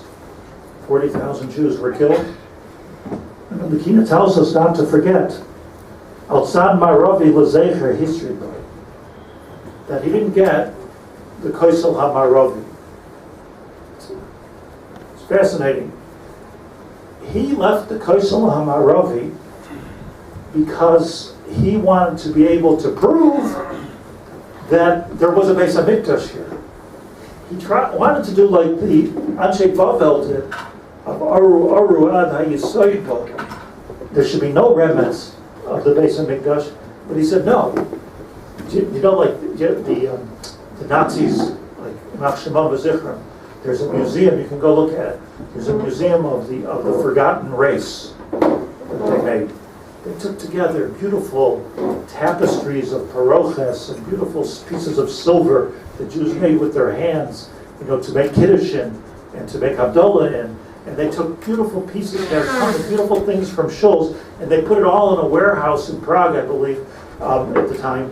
And they stored it all, and they called it the Museum of the Forgotten Race, because Hitler, Ymach Shema V'Zichron, was afraid nobody's going to believe him when he backs out the Jewish people. What Jews? There were no such thing. He was afraid that history wouldn't believe him. So he decided to create a museum. I went to this museum, by the way. It was traveling. It was in the Smithsonian. Was traveling around. I went to the museum. What do you see at the museum? You see a number of Israeli, hundreds of Israeli artisans and silversmiths copying what they had there, what Hitler collected, so that we can bring the religion forward and do this right. This is what a Becher is supposed to look like. Oh, now we see what ferocious is. So long, far from being forgotten, the Kavanah was b'diuk punkt verkehrt, hafuch. This Titus left the Kaisel because he wanted to leave a remez. That's what it says here. Altzad Maravi lezecher hisrid boy. He left a sreda. He left the Kaisel exist. Could have knocked it down. We thought, because he wanted to leave a zecher to the Beis Hamikdash. We should believe him. At the end, it wasn't him that left the zecher. This was HaKadosh Baruch Hu. Titus thought he was a big guy. He was nothing. He was a puppet. At the end, he was killed by a fly. He was nothing. But he was an instrument in Hashem's hand. He thought he was everything. He thought he left the Kaisel. What's the Kaisel for? To show us that Hinei hu oimed acher kasleinu. So the Gemara Darshans on that Kaisel, that HaKadosh Baruch Hu is still with us. There's a simon here, Li Yisrael, like the Ner Tamid, that HaKadosh Baruch Hu is behind that Kaisel. and He's watching over us. And it became a place where we can go and we can daven. It's a makom tefillah. Do you know, by the way, that throughout history, people, Yidden, simple Yidden, and Rebbes, and Sfardim, and all kinds of Jews, would do, if there was an illness in the family, if there was some kind of a problem, if there was a danger of pogrom, people would go with Mesiras Nefesh to try to drag themselves to go to the Kosel, because they were sure that if they get to the Kosel, and they say a tefillah, maybe they put a note in that Kosel, their tefillahs will be answered. And if you look at the record of history of the Archaim, different Gedolim that made their way to the Kosel, it was 100% emes, it worked. So we go to the Kosel sometimes if we can, if the road's open. It doesn't have the same Mesiras Nefesh. Probably it doesn't have the same effect, maybe, because we don't have the same Mesiras Nefesh and the same Amunah in it. What we need to understand, this is not an advertisement, go to the Kosel. What I'm trying to say is that the Kosel is the siman to this relationship that we keep talking about. That on the one hand, yes, there's Hester Panim in the Beis HaMikdash is not there. But on the other hand, Kadosh Baruch Hu is the great producer of history. And Kadosh Baruch Hu is the one that left that there as a makom for the Shekhinah and a makom tefillah. And Gedolei Hadar understood it for all the generations. And we have to understand it, not the idea of going to the Kosel necessarily, but to understand that Hashem is with us. Hashem is with us. And we can never say, as the Pasuk said, that HaKadosh Baruch Hu is not Pekir Beinu. And those are the highlights of this Kinos say together. The Charas Asher Asher Zor Befinim Shalach Harbo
We keep talking about the Eicha and the Yaacov, and they keep saying that Eicha, when we're saying to Hashem Eicha, and we're shifting the blame on HaKadosh Baruch Hu, Shmuel told us we're allowed to do by saying Megillas Eicha.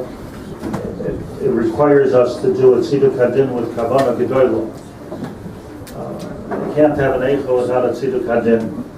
So after all that was said of the tzaras of Klal Yisrael, and how you expect us to be over this Hashem and build for you and work as a Dira B'tach Tainim, there's also the Yaacov, which is the Yotes L'cha Hashem Hatzdaka of the Tziduk Hadin. So I won't say this one with Kavanah. L'cha Adinoi Hatzdaka Ba'ishes Asher Yitleisa Me'od V'Adata V'Vanu B'Ashes Hatzdaka Father, no, you have stopped of the God, and Terra, and God, and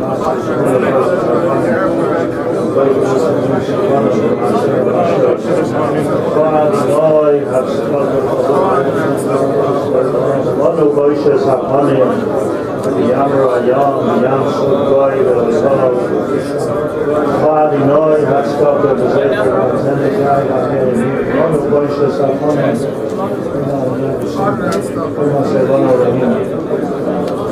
Father, no, you have stopped of the time, Shlit'a, Kinos, and Tzapit, the Rosh.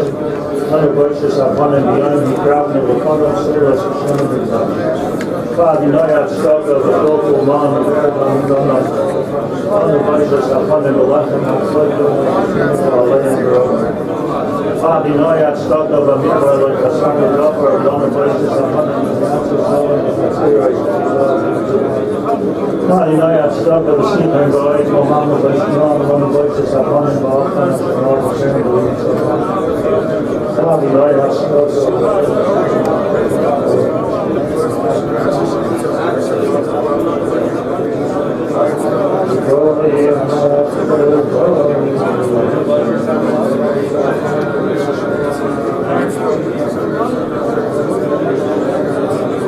Father, I have stopped of the snake,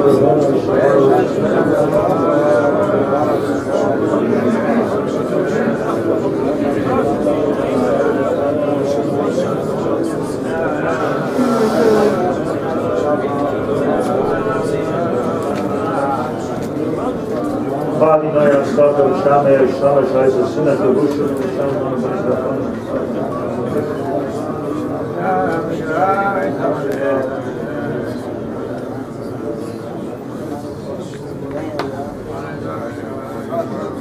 I want to go to Kinos 21, Chaf Aleph, Arze Halvana Nadire Atera, which is a very famous Kinos. I just want to point out something that I heard from Rabbi Soloveitchik, you know, like, I think this is correct, that, of course I'll tell you, that I think Rabbi Soloveitchik was probably the first person in history to actually sit down and explain the Kinos. He would sit down on the floor, usually in Boston, I believe, and just sit down for an hour, not until Chatzos, all day, with a group of Talmidim and explain the Kinos. The Kinos was a closed book. Very hard to, all these things that we have now, like these Pirushim on the Kinos, they weren't around when I was a kid. There was no such thing. We used to say Kinos, you know, as I said, that was all just part of the suffering of Tisha. Say Kinos, you know, they have to do them. You know, the old ones, like this one here, so they were, this already knew, yeah.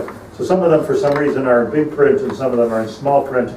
I can remember, like yesterday, standing with a friend of mine when I was a kid, saying, I said, you say the big ones, I say the small ones. It was just meaningless. They're hard words. They're a reason why it's written in such a difficult language. Like, why didn't the Chacham have a little Rachmanas on us? This is before Art Scroll. Before, I think it's because Gufa was written in a type of a difficult prose poetry, so that the Goyim wouldn't be able to understand and analyze it and then censor it. It was written like this to avoid the censor. So it became, avoid the censor, and also avoided the Jews. It really went right over most of our heads, and it was really, I think, in my reaction, am I right? I think before Soloveitchik was a kind of a genius and that kind of a Talmud Chacham, was just able to read it like you're reading a Chumash or something. It was just, he understood what every allusion to Chazal is, and he understood the whole overview of it. I'm sure he worked hard to get there, but he was there. When I heard a tape of his Kinos, I decided, nobody else, by the way, was doing this. I'm talking 25, 30 years ago. I decided, you know what, I'm going to make my effort to understand the Kinos and get through it and understand it. And I started to teach it in whatever community I was in. And today, Baruch Hashem, became very popular to explain the Kinos and to write Svarim on the Kinos, and there's no end. It became like it's a bit of a. I remember when Art Scroll first put their first Kinos, so it was a soft cover. They said that they were against putting it in a hardcover because Mashiach's going to come and we're not going to need the Kinos, and it's bad for sales. Anyways, now it's in hardcover, right? I don't know what happened there. now they come out in hardcover and they come out nice. I kind of like refuse to buy a hardcover, the soft cover, which is not a good investment. But the Kinos. Anyways, one of the things I just wanted to give that Karzatayv to Soloveitchik for opening up my eyes, and I think the eyes of Klal Yisrael to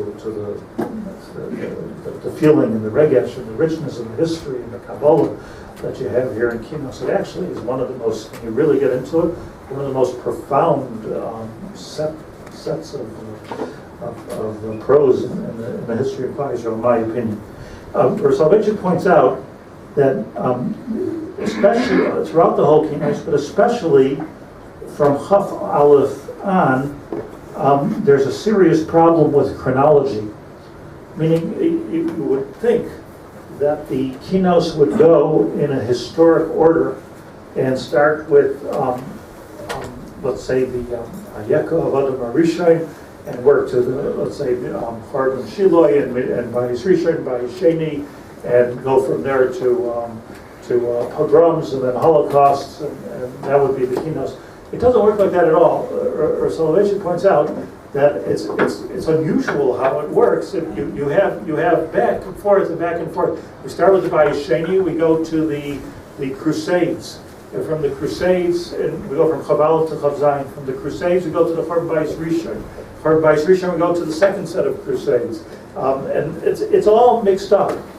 And he pointed out brilliantly, why doesn't it, like, there should be an orderly book. One theory is maybe to also avoid the censor. But there also is something so much more profound, and that is that when you're learning history, chronology is important.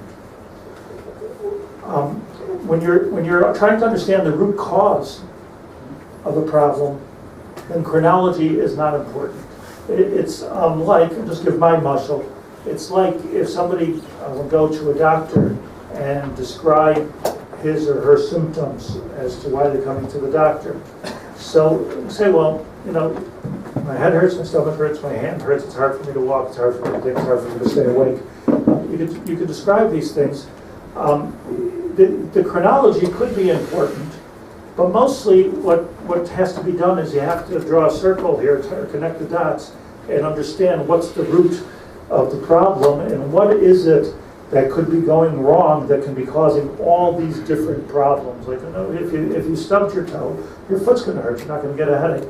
But if are you talking about something internal, or you're talking about something deeper?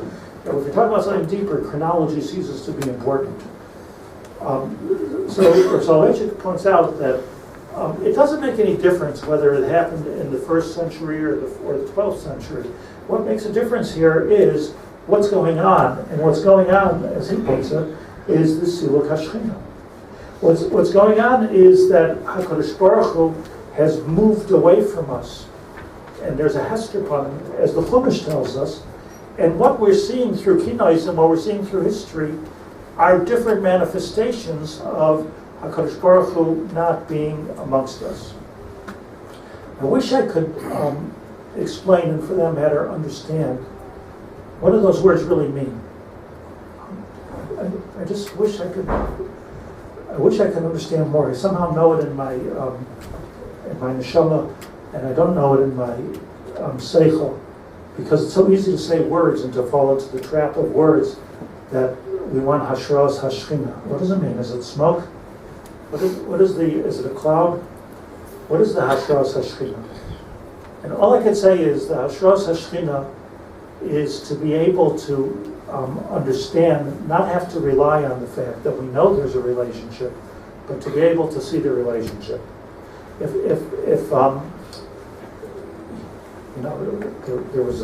talking to a husband who was having some shalom bias problems a couple of days ago.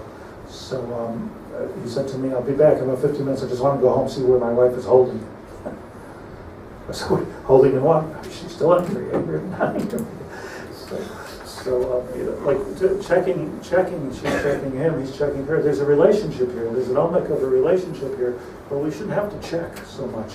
What I'm understanding that the hashras hashchina is, that the hashras hashchina is hashkacha pratis, like I said to the kids, hashkacha pratis on speed. Hashkacha pratis working very, very strongly, where you can actually see the presence of Hashem. You don't need a microscope to see it.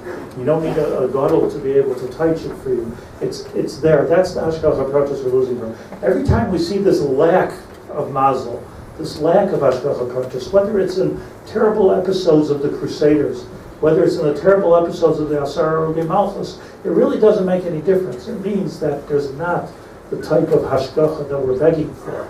We're not the type of hashgacha which HaKadosh Baruch Hu would have given us in the Gan Eden had we not have sinned. So that's really what we're looking for. Not a difference be'etzem, but my regesh tells me it's a difference in the clarity of it. We don't have clarity. I woke up this morning confused. I'm confused about I'm confused politically. Does anybody know? Is there a ceasefire? Is there not a ceasefire? Is there one and you're allowed to shoot anyway? They're seizing, we're firing. So it's all confusing. But more important is the confusion between in our relationship with HaKadosh Baruch Hu. Is Eretz Yisrael? Is it ours? Are we here forever, Bezos Hashem? Or is this 60 years in history? Chas v'shalom. It's a question. We've had Eretz Yisrael for longer. So that's why we're here. We're here to beg HaKadosh Baruch Hu to be Masher Heshchina. I think we're at the end now. I think we're close. I think we're here forever. I think. Hashem should help and right, but that's what the Gedolim said. That we're here. This is the Zman Mashiach. Seems to be a political machlokes between whether it's the Eschalta de Geula or the Ifkus of the Mashiach. Semantics. I pointed out to somebody yesterday that the Beis HaMikdash was nechrav because of Sinas Chinam. Everybody knows that. It's not true. Sinas Chinam did not cause the Siluk HaShchina. Siluk HaShchina caused Sinas Chinam.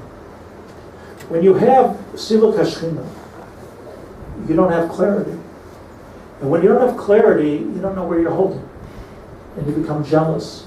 And why do you have that and I don't have that? And why are you right? Why are you doing what you're doing? I'm so clear that what I'm doing is right. Why are you going against me? It must be a Russia. I have to throw a stone at you. The Sinas Chinam is a celebration of all the differences between us. But it's all in our imagination. There's really no big differences between us. The rockets are machalik between us. Whether you think they are or they don't, you don't. Yesterday, a guy from Meir Sharm killed in a terrorist attack. Nobody's parted from this, and nobody's chayav in this. The differences are imagined, but the reason why we feel it so strongly, and the reason why we have such sinas chinam, is kufa because of the siluk hashchina. We're begging Hashem for clarity. I think the sinas chinam of the second bias was a symptom of the siluk hashchina. It wasn't the cause of it. Yes, it was there. And it's hard to say what's this. What are we treating? Are we treating the symptom or are we treating the root cause?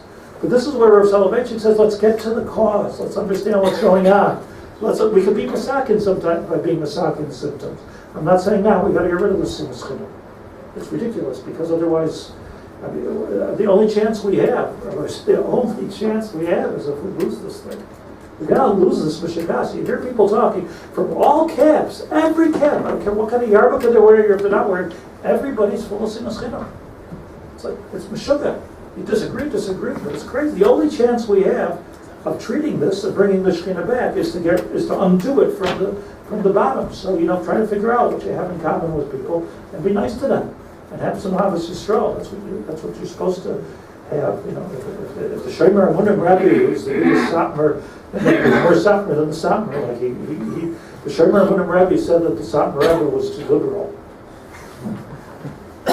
And he said in his base medrash that we have to daven for the soldiers of Gaza like they're our own children. And yesterday we see it was one of his own children.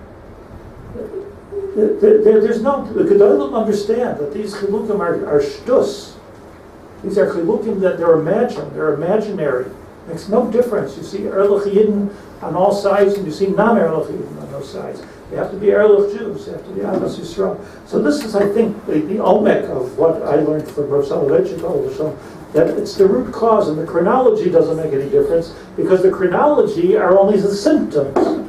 They're not the cause. It's not the illness. It's not what it's about. So here we have in Chaf Aleph, let's just go through quickly one by one the different symptoms. Arzei Halvanai, as you know, I'm not going to go through them all now because we're running out of time, but Yasar Aruge Malchus, let me just explain. Yasar Aruge Malchus was not the Romans roping together 10 Chashav Jews and killing them, hanging them in the street. That's not what took place. Yasar Aruge Malchus started with Rabbi Shmuel, Rabbi Shimon Gamliel, and ended with Rabbi Akiva. So we're talking about a period of 147 years, to my estimation. It's a long tkufa. Between that Asar Aruge Malchus, there was hundreds of thousands of Asurei Malchus, of Aruge Malchus. But the Asar Aruge Malchus were representations. They were the Gedolei Hadar that were killed. Important to mention that the Asar Aruge Malchus, the justification, if you will, for the Asar Aruge Malchus, was not L'Kula only. I mentioned this many times before. There were two schools of thought in Klal Yisrael amongst the Gedolim. I'm not talking now about Gedolim and not Gedolim. I'm talking about amongst the Gedolei Hadar throughout this 150 years. There was two schools of thought in how to deal with the Romans. There was the school of thought that the Gemara tells us about Azar Yud Ches, which was led by Rabbi Yossi ben Kisma, the Dorai, and we see from the conversation that he had with Hananiah ben Trajan, that Hananiah Beni, as he said, what are you doing sitting in the public square with a Sefer Torah teaching Torah? Don't you see, he said to him, the Gemara says, don't you see, Hananiah Beni, that the Romans are successful? And HaKadosh Baruch Hu gave them a Tkifas Yad. L'harei Chorvaz Mikdashenu, they were matzliach to get into the Kodesh HaKadoshim, to be machar the Beis HaMikdash. What are you teaching Torah, learning Torah in their face for? Yodam al ha'el Kach Gazar Hashem. This is not a not legitimate rabbi talking. Don't have to be in the face of the goyim. Let's talk about Rabbi Yossi ben Kisma. We go down by his kever. The Rabbi Yossi ben Kisma was the Gadol Hadar. He's the one in Pirkei Avos that he said, "Afilu v'shul kol kesef v'zav shabayilom eni Torah lo b'mikon Torah tzadik yisodol." But he was in opposition of Hananiah ben Trajan. Rabbi Akiva himself was in opposition to the Shita of Rabbi Yochanan ben Zakkai before him. I don't think he ever met Rabbi Yochanan ben Zakkai, but it was right before him, where he quoted a pasuk calling him a ksil. What are you saying, Yochanan ben Zakkai? What are you saying, Tein liyavne v'chachabel? What the Beis HaMikdash? What Yerushalayim? Tein liyavne v'chachabel Ashdod? What? I want Eretz Yisrael, for real. What are you giving in? This was big machlokes going on between the Gedolei Hadar. Who's going to go paskin? Who's a bigger Gadol Hadar, Rabbi Yochanan ben Zakkai or Rabbi Akiva? We might have our favorites, but I'm telling you, there's nothing paskin here. It's a Gedolei Hadar. Gedolei of all Doros. But they were arguing about the same thing, I feel, the same thing that Rabbi Akiva explained when they were looking at the Charbon standing on Har HaTzofim. They were standing on Har HaTzofim, and they were looking at the Charbon, and they're crying, and he's laughing. And as I explained before, crying means it's all over. Resign. Subsist. Just back up. Don't fight. You're just going to make it worse by fighting. And Rabbi Akiva Shita is, no, this is a process. And I have a Mashiach that I know, Bar Kochba. And I'm going to fight. I'm going to fight with Torah, or we're going to stand with 24,000 Talmidim in the streets and in Beitar and Yerushalayim, and I'm going to fight with weapons. And Rabbi Akiva started an army, Mamish an army, with his Talmidim, with weapons, to fight the Romans, and it was pretty effective also. So you have a machlokes. It's not for anybody here to say who's right and who's wrong. The Asar Aruge Malchus, with the possible exception, it's hard to figure out, of Rabbi Shmuel and Rabbi Shimon Gamliel, because they were before the real Roman problem. But the Asar Aruge Malchus represent, and apparently, I think we can say halacha k'maisa, because both on Tisha B'Av, Mishum Avelus, and on Yom Kippur, Mishum Tshuva, we extol the Harugei Malchus, and all of Torah Shabbat Peh, Alibah to Rabbi Kiva. Everything's Alibah to Rabbi Kiva. So this apparently is our Shita. And the Shita is, I'm not saying the Shita is that we have to shoot, I guess you have to shoot when you have to shoot, that's what Rabbi Kiva said. But the Shita is that you have to go further. The Shita is we ain't dead yet. You see the Klal Yisrael here, everybody says it, but it's so interesting that this, from the kidnapping until now, till today, you see, everyone says a beautiful Achdus. I guess you see an Achdus, and that's a good thing. But it's something much deeper than that. You see that we're still Jews. You see that in every camp, with all the talking and all the discussion, everybody's davening. So Lapid finds a sitter, and the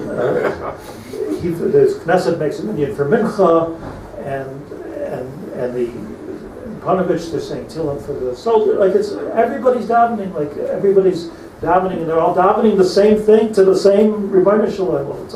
So it's much deeper than just like we found our Achdut. It's something deeper here. We found out that we're really Jewish, and that we care about each other, and that we're all in the same boat together, and that we are the instruments of HaKadosh Baruch Hu to create the Hashras Hashem. That's what we found out. So halacha k'moisam. The halacha is like these Asara Harugei Malchus, maybe not in the sense that we should go. I remember years ago when I was a child, just share with you, there was a man in Muncie who was walking to shul with his talis on Shabbos morning. It was a pretty common scene, right? And he encountered Rabbi Yaacov Kamenetsky, Zecher Tzadik Livracha. And Rabbi Yaacov stopped him on the street and he said, America is nicht kein Yiddische Shtetl. You're not here in the Alter Heim. You're not here in the Krakow ghetto. You're not here. Now he's talking about Muncie, which is a shtetl. But nevertheless, he encountered him. I was Medayik, right outside of the monastery. It's there on St. River Road. But it's interesting. Like on the one hand, you need a big das Torah to kind of be in their face and oishtechen the oigen from the goyim, as my father liked to say, tarnish oishtechen the goyim, oigen from the goyim. On the other hand, we're alive and well, and we're proud, and we're moving, and we're not giving up. And Rabbi Kiva Hayim Mitzachim. Together with laughing goes Harugei Malchus. You have to be ready to laugh. You have to be ready to die. And that's the Arzei Halavanon. That if you're only ready to die in this way, if you're ready to go further, if you realize there's a purpose for it, if you realize, and these were not just martyrs. These were Rabbi Kiva taught Torah his whole life, and he says, "Kol yamai nitzarti al pasuk zeh." I want to do this for HaKadosh Baruch Hu, b'chol levavcha, b'chol nafshecha, b'chol miyadecha. This was a kiyum of divrei elikim chayim, and that's what we need to understand. So that's the Chaf Aleph of the Arzei Halavanon. Arzei Halavanon out here.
So if we move to Kinos, as we said, we're moving through history.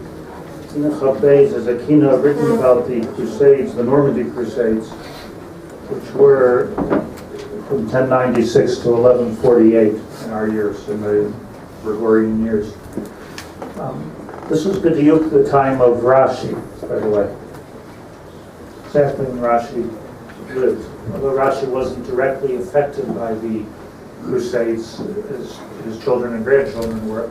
But Rashi, originally from Germany, Germany was the center of Torah, and the Kinos and the first Rishonim were all in Germany, and Germany, even at that time, became the object of destruction by the Crusaders. It's important to understand the history that the Crusaders, Christians that developed their following in a parade through Europe, and on their way to Israel. The whole thing was a mission. It was like a mission, to Israel to redeem the kever of Yeshu HaNotzri. Never understood why they wanted to redeem his kever if they believed he wasn't buried there. Gosh. But they thought it should be a holy place and it should be there. But when they realized, when they were going through Europe and traveling through from Rome, it was through the shtetl of Europe to get to Israel and saw the Jews that were not accepting Christianity, they realized they could do much more than redeem his kever. They can actually get rid of the Jews, and they tried. Their object was to kill and torture as many Jews, terrorize as many Jews as possible, so that nobody will want to go that way, and then they'll convert to Christianity. In other words, they wanted to be Makayim, their own false prediction in history that the God forsake the Jews, and that was the God of wrath, and we have something new going on now, and either accept it or we'll kill you. That was the basic Christian deal, and they went through Europe. At that time, Rashi understood in his Groise Chachma what's going on, and he understood that there's going to be, as we're going to see later in the Kinos, that the Torah Sheba'al Peh is actually in danger because it was all there in Germany, and he moved to France. And besides for being Mefarish Shkolat Torah Kula, which everybody understands, that without Rashi we wouldn't know we wouldn't know Gemara or Tanakh. We wouldn't know anything without Rashi. He's the Rabbi. He explains everything. Besides for that, he did something very important, and he started yeshivas in France, and from Germany to France, and he made his grandsons Rabbeinu Tam and Rabbeinu Yitzchak, the Ri, and Rabbeinu Tam, and weren't just grandsons that happened to be the Bali Tosfos. He founded yeshivas with them as the Rosh Yeshiva, and it was that way that Torah was preserved in Klal Yisrael. Torah Sheba'al Peh, Torah Sheba'al the Goyim already had since the time of the Septuagint, but the Torah Sheba'al Peh we didn't have. And don't forget that the printing press wasn't around yet. That was the Gutenberg press was much later. So it means to say that if there were Talmud Bavlis written down, it was handwritten down by Seifrim. Hence so many different girsas, etc. of was going on. But there was no, there were manuscripts. The Talmud Bavli was manuscripts that would be shared by an entire Beis Medrash. And the amount of, you're lucky to be able to read it, the amount of pilpul of Rashi, Rabbeinu Tam, and the Ri that they did in these manuscripts, we don't even begin to approach with our Oz V'Hadras and Art Scrolls. It's half of a fellow what they're able to, the amount that it's even though there's certain places where it's Chesuri Mechsir, V'Hafitani, or Epoch, and different girsas, the amount that they got right is just absolutely astounding, and attests not only to their genius, but attests to their love, their absolute love of Torah and knowledge of the importance of Torah. The Crusades, particularly of 1096, Normandy Crusades as they're called, there's many horrible stories about what took place. They would basically go from house to house and neighborhood to neighborhood and kill everybody. In Normandy, or not Normandy, but outside of in Germany, there was Rabbeinu Kinos, And Rabbeinu Koinonis had a relationship, as many Gedolim chose to make. They had a relationship with the Christian church, because they realized that by having a relationship, there was a chance of being able to live, matter of life or death. And when the Crusaders were coming into this town of Rabbeinu Mainz, the town of Rabbeinu Koinonis, so he had a message from the bishop who lived on an island right outside of the Rhine. He had a message that the Jewish community can come there and he will save them. So that was like a big Yeshua for the community there. And they went. It wasn't that many Jews. It was a big island, and they went, and they were to be saved from the Crusaders. When they all got there, and they sat down, and they had kosher food, and everything was like really good, or better anyways. So the bishop announced that don't think that I'm just doing this as I am doing this kindness, but please understand that my derech in this is that I think everybody now should have a kurzatai and convert to Christianity. So he had a hidden agenda, and it's tonight, which actually got it passed. The Rishonim got it passed for the Koinonis, and said that everyone needs to baptize now, or else. Rabbeinu Koinonis, who was the tzaddik and the rav of the community, got so angry that he picked up his knife that he was eating and he killed the bishop.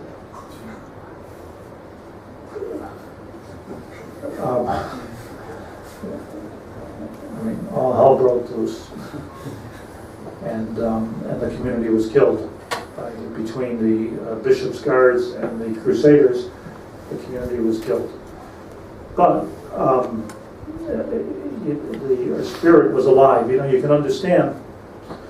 You can understand the machlokes. Rabbi Yosef ben Kisma or Chananya ben Tragic. You can understand the machlokes. It's not so pasha this way, it's not so pasha that way. This needs tanoim, amayroim, rishonim, achronim. That's what it needs to be able to understand what's going on over here. As you learn, the story. One of the Kinos talks about the fact that Rabbeinu Tam, who was subject to the Crusades, they came to his house and he went outside went outside the beginning of the city to the Sharir to try to talk to them to leave the community alone, because he also, Rabbeinu Tam, also had a good relationship with the Goyim at the time. And the Bulvanim, they were, Shkotzim, they took a big stick, a big 2x4, and they knocked him unconscious and almost killed Rabbeinu Tam. Rabbeinu Tam, we know in history, suffered head injuries from the Crusaders, that the great Rabbeinu Tam was the greatest mind in the generation, but possibly in history, never was able to learn again. He was never able to write again, and never able to talk again. That was the end of the thinking. He didn't die. They were going to kill him, and one of the Goyim said that he's close with the bishop, don't kill him. So he was an invalid for a number of years at the end of his life. And in fact didn't finish his Pirush because of that. There's Sechtas without the Pirush of Rabbeinu Tam. Soloveitchik points out that one of the things in the Kinos is that now that the Crusaders have done this, miyafli naziris miyishal nadarm, that miyafli, because the two Masechtas that Rabbeinu Tam didn't comment on, Rashi didn't comment on, was there's nobody here to be mefarish nazir and nadar. Okay. So that was what was going on, and that was the machlokes of the time.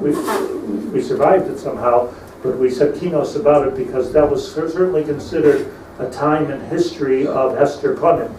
It was a time in history where everybody was confused, and nobody understood if Hashem is going to save them, or we should wait outside and applaud when we see their demise, or should we hide? And that's the Hester Panim, Ha'oris Panim that we go back and forth. That's Chaf Beis. Aprishu mimenu v'adaber v'yaver alay Hamas.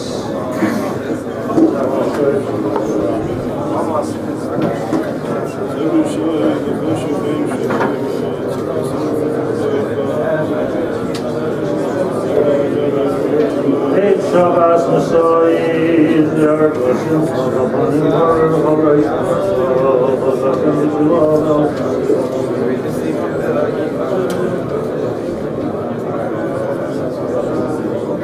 Till I ever again.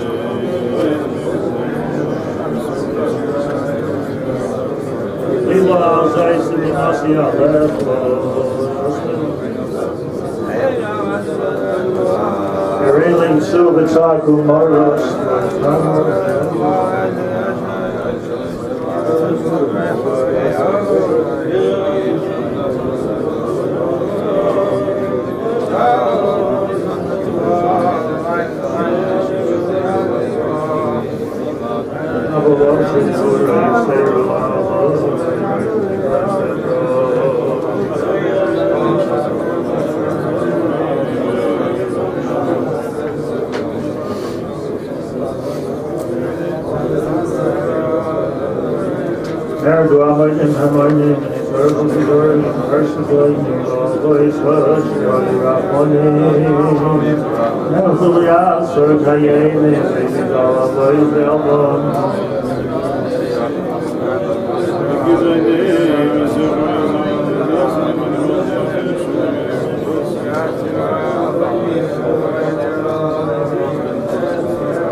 Move on to Chav Gimel.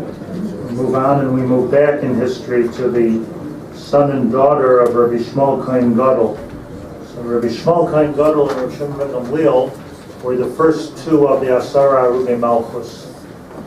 When they were killed, Rabbi Akiva, who was just a young, new Rabbi at that time, he must have been just about 41 or 42 years old, according to my calculation, when the first of the Asar Arugei Malchus came to Rabbi Akiva, announced that the Zera has begun.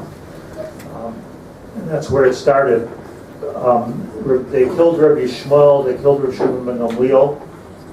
When they went out to tell, this was all based, by the way, on the Nevuah. The Gemara says of Shmuel HaKatan. Shmuel HaKatan, it was a time of relative peace. We were sitting in an Aliyah b'Yerushalayim, and Sanhedrin was there doing Kiddush HaChodesh, and they were having a discussion about whether there's still, even though there's no Nevuahs, there's still Ruach HaKodesh, B'yomim Ha'ela, is there still Bas Kol? That was the discussion in the Gemara. Shmuel HaKatan says that I'm making a prediction right now to demonstrate his Nevuah. Shmuel HaKatan was called Shmuel HaKatan because he was Sheni to Shmuel HaGadol, was Shmuel HaNavi. So they call him Shmuel HaKatan. He was the Katan compared to Shmuel HaGadol. He said, I'm making a prediction right now that Rabbi Shmuel, Kohen Gadol, and Rabbi Shimon ben Gamliel, L'charva, they're going to be killed by Cherev, and there's going to be 10 Harugei Malchus. So he prophesied the whole thing, the whole 150 years, all the way up to Rabbi Akiva. Rabbi Akiva, they went around and they told this prophecy he named them. He named the ones that were alive. They told it to Rabbi Akiva, which is why Rabbi Akiva, when he was killed, he said, Koyamai, it's the arti al pasuk zeh, masai agil liyoder v'kaimen. I knew my whole life, because it was in the book of Shmuel HaKohen. I knew my whole life that I was going to be killed by the Romans. I knew that I was going to die I was going to be from the Harugei Malchus. I just didn't know when. So Kol Yamai Nitzarti al Pasuk Zeh Masai Agil Liyoder v'Kaimena. That's what Rabbi Akiva said when he died. And this was all the Nevuah. So the first ones to be captured and killed were the two Gedolei Hadar, Rabbi Shimon ben Gamliel and Rabbi Shmuel. When they killed Rabbi Shmuel, as was the custom of the Romans, they kidnapped his children, and they took the ben and the bas of Rabbi Shmuel, and they took them to Rome, and they sold them as slaves. They were particularly worthy slaves because they were very, very beautiful. The Gemara says that Rabbi Shmuel was so beautiful, Rabbi Shmuel Kohen Gadol was so beautiful that it was one of the examples of Yoifi, one of the people in the world in history that was considered Yoifi. That's how beautiful he was, and that's how beautiful his children were. So they make valuable slaves because, first of all, it's nice to have a slave, nice to look at, and also if you mate them into the system, we'll get more beautiful Romans. That was their idea of these beautiful slaves. So the Gemara tells the story. We're in Gittin. Ma'aseh b'vnoya v'vitay shel Rabbi Shmuel ben Elisha shenishbu l'shnei adonim. They were captured by two. They were sold into captive by two separate adonim. L'yamim and nizdavku shneim b'makom echad. And they both ended up in the same place, a brother and a sister. They were too young to realize exactly what they were going for. One of the masters says, one person, the two guys talking in a bar, two Romans. One guy says, I have an Eved that, I'm telling you, he's the most beautiful person that you could ever have to find. And the other one says, he says, well, I have a very, very beautiful slave. You can't find anybody as beautiful as her. So they said, Amru, the Gemara says, Bo v'nasiyim zeh l'zeh. So let's make them together. And then we'll split the kids. Okay. Ichnisum l'cheder. I mean, the evil thinking that they have. Ichnisum l'cheder. There's no electricity, no lights. Zeh yoshev b'karen zavazeh, v'zeh yoshev b'karen zavazeh. He's sitting in one corner, she's sitting in another corner, and the Romans are there. Okay, do your thing. So the boy says, I don't know. Ani koyen ben kohanim gedolim. I know one thing. I know where I come from. My father is Rabbi Shmuel Kohen Gadol. This goes back generations of kohanim gedolim. I'm going to go and do such a ma'isa with this shivcha. Zosomera, she says, I don't know. Ani kahenes bas kohanim gedolim. I know one thing about myself. I come from a family of a Kohen Gadol, and my grandfather was a Kohen Gadol. I'm not going to have a ma'isa with this guy. Ubachu kol halayla. So they both cried all night long, and they didn't get near each other. Kimin shalom ashachar, says the Gemara, the day broke. In kiru zeh, they realized, I guess they could see each other more clearly. They realized that they were brother and sisters, both the children of Rabbi Shmuel Kohen Gadol. V'naflu zeh al zeh v'go b'bchiyah. See, this was the kruvim, ma'urim zeh b'zeh. This was a totally, as an example in history and Shas, of a totally platonic, if that's the right word, relationship. A non-sensuous relation, a brother and a sister that were deeply, deeply in love. And they both came from the same place, and they both knew where they came from. And that was an ava she'ena tluya b'davar. Now Arizal says that the son of Rabbi Shmuel and the daughter of Rabbi Shmuel were Gilgulim of Amnon v'Tamar. Amazing. Amnon was a son of David HaMelech. Tamar was a daughter of David HaMelech. Amnon was not a good man. Tamar was a Yefas Tayer. She was a very beautiful woman. And Amnon tricked her and raped her. This was a terrible chet. The chet of Amnon and Tamar in Sefer Malachim. It's two different, they were half brother and sister because they became two different wives of David HaMelech. And this made a stain in history which needed a tikkun. So the Arizal said that there was no tikkun for this until the case of the son and the daughter of Rabbi Shmuel. Their Ava was so holy that it was the opposite of Amnon and Tamar. It had nothing to do with the fact that he was beautiful and she was beautiful. It had everything to do with the fact of Yichus Agav. By the way, probably the one thing that can keep us from chet and keep our children from making wrong decisions is exactly what kept them. Don't you know who you are? They went into this, I'm sure he didn't have a pair of tefillin handy, and she didn't have the regular, stuff that Beis Yaacov girls have in jail in Rome. But what they did have was a deep knowledge, a very deep-rooted knowledge. Hey, Anika Hanas Bas Kohen, Gadol, who comes from a mishpacha of Kohanim Gedolim. Rabbi said, we're all that. We're all Kohanim ben Kohanim. That's the Messiah. If our kids know who they are, then they'll already know what to do. They don't have to legislate it so much. They'll know they have to know who they are. If we're Bali Tshuva, then we figured out who we are. If we're not Bali Tshuva, meaning we're FFB, then we should know who we are. And that's what has to be given over to the children. That's the PS, the Agav of the story. That's what works under the most difficult, strenuous testing situation that's possible.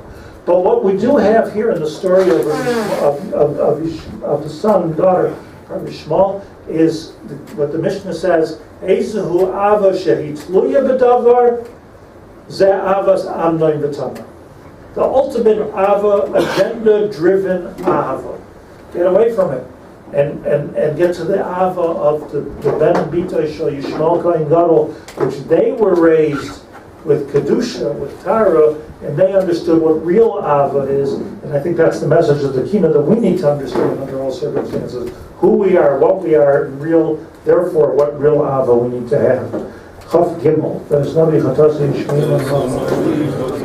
Shemasa Alecha Shmima.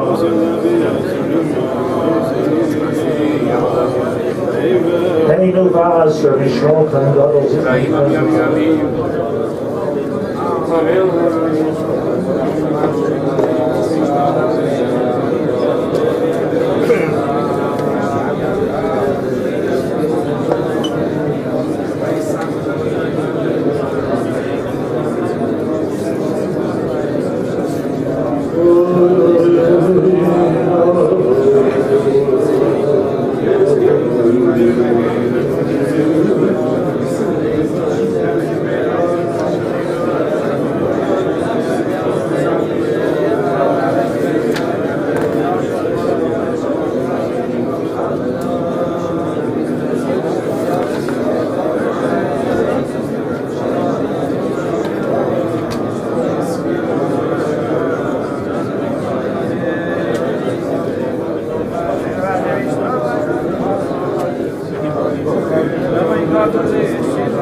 Then in Kinos of Hay, we go once again forward in history, back to the Crusades and the destruction of Ashpirov or Maizom against mines, worms, spires, which took place in 1096. Just want to point out something sort of interesting, and that is that in the poskim, there's a shaila, there's a shaila of whether it's mutter to kill somebody who you know if you don't kill him he's going to go and worship Avodah Zarah. Anybody have any opinions on that? I mean, who could paskin such shailas? So people paskin during this time in 1096 because the kids, some of the children, there were people that were afraid that the children were going to convert to Catholicism, and they said better they should die. Okay, you heard by Yaacov for somebody else, and they killed them. And other people said, you know, so there's a Das Kanan Bali Tosfos at the end of Parshas Noach, where he speaks about killing. So there he says that the Tosfos, Das Kanan Bali Tosfos, the Tosfos talks about somebody that was running around killing all the kids. And one of the Bali Tosfos stopped him and said, what are you, like some kind of a nut, what are you killing all the kids for? So he said, because I don't want them to be Oived Avodah Zarah. So he said, but you don't know that it's going to come out bad. You don't know that they're going to be worshiping Avodah Zarah, and you don't know that Hashem's not going to save us from this. So you know, if you're the lumdus here is, I hate to put this on a lumdish level, but I mean, otherwise I can't even say it if I'm going to say it again. But the lumdus of it is that you know when you're killing somebody now, it's not mamish doing a ma'isa of Avodah Zarah. It's just you're thinking, well, if we leave him to his own devices, he's going to do. That's not having faith in the child. That's not having faith in Hashem. So here you have a machlokas. It's very similar to the machlokas, I believe, of Rabbi Akiva, the Haber. Are we laughing? Are we crying? Is this the beginning? Is this the end? It's the same. It's all one thing. It's Hilul Kashchina, but how do we react to it? And maybe those that were walking around, killing, were also erlich, it seems, because they're today. Paiske is manenu, mamish is manenu. I'm talking about Rabbi Feinstein or Shalom Zalman Auerbach. Use the stories of the Das Kanan Bali Tosfos to paskin different shilas that are here and who you have to save and who you shouldn't save. It's fascinating. The halacha that most of the poskim say is that we don't kill anybody. The den. So don't get excited here. We're not killing anybody, but it just depicts the mood of the time. And this is a kina which was written by Rabbeinu Kleinus. Rabbeinu Kleinus, by the way, was the Rabbi rather of Rabbeinu Yechiel. Rabbeinu Yechiel was the father of the Rosh, and the Rosh was the father of the Tur, and the Tur was the founding of the Shulchan Aruch.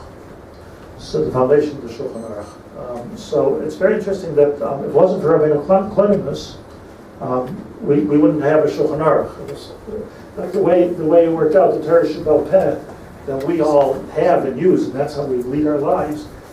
Basically, Rabbeinu Kleinus is the makor of the whole thing, because that's what he taught. His whole teaching of Rabbeinu Kleinus, you can see where he's brought down in Tosfos, is to create a Shulchan Aruch, halachas, out of sikumim, out of the shitas of the Rishonim that came before him, based on shots. So that's the importance. This was actually written by Rabbeinu Kleinus. Chafei.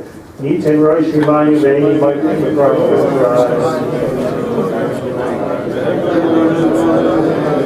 V'schalei Tapa V'oil Aloy Oy Vavoy V'nal L'Lai V'nekol V'nekol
It's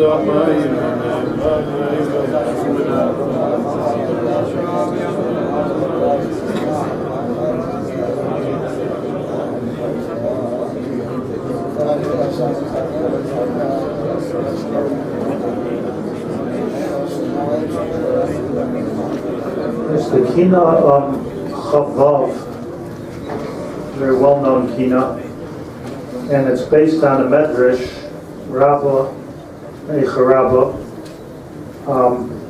Just decided that instead of just basing on the Medrash, now let's learn the Medrash inside. So the idea of the Medrash that we'll learn for life. The Medrash in the Psicha Rabba of Eicha Chavdalad talks about the discussion that was taking place in the Pamalia Shel Malach between HaKadosh Baruch Hu and Malachim as to the Chorban Beis HaMikdash, and even more to the point, is the Golus and the suffering that it would entail if the Jews go into Golus and are Mefuzar and Mefared Bein Ha'amim. And there was arguments in Shemayim if this was the right din or if it was not the right din. And the Medrash says, Kadosh Baruch Hu Malachi Asharis. Kadosh Baruch Hu asked the Malachi Asharis,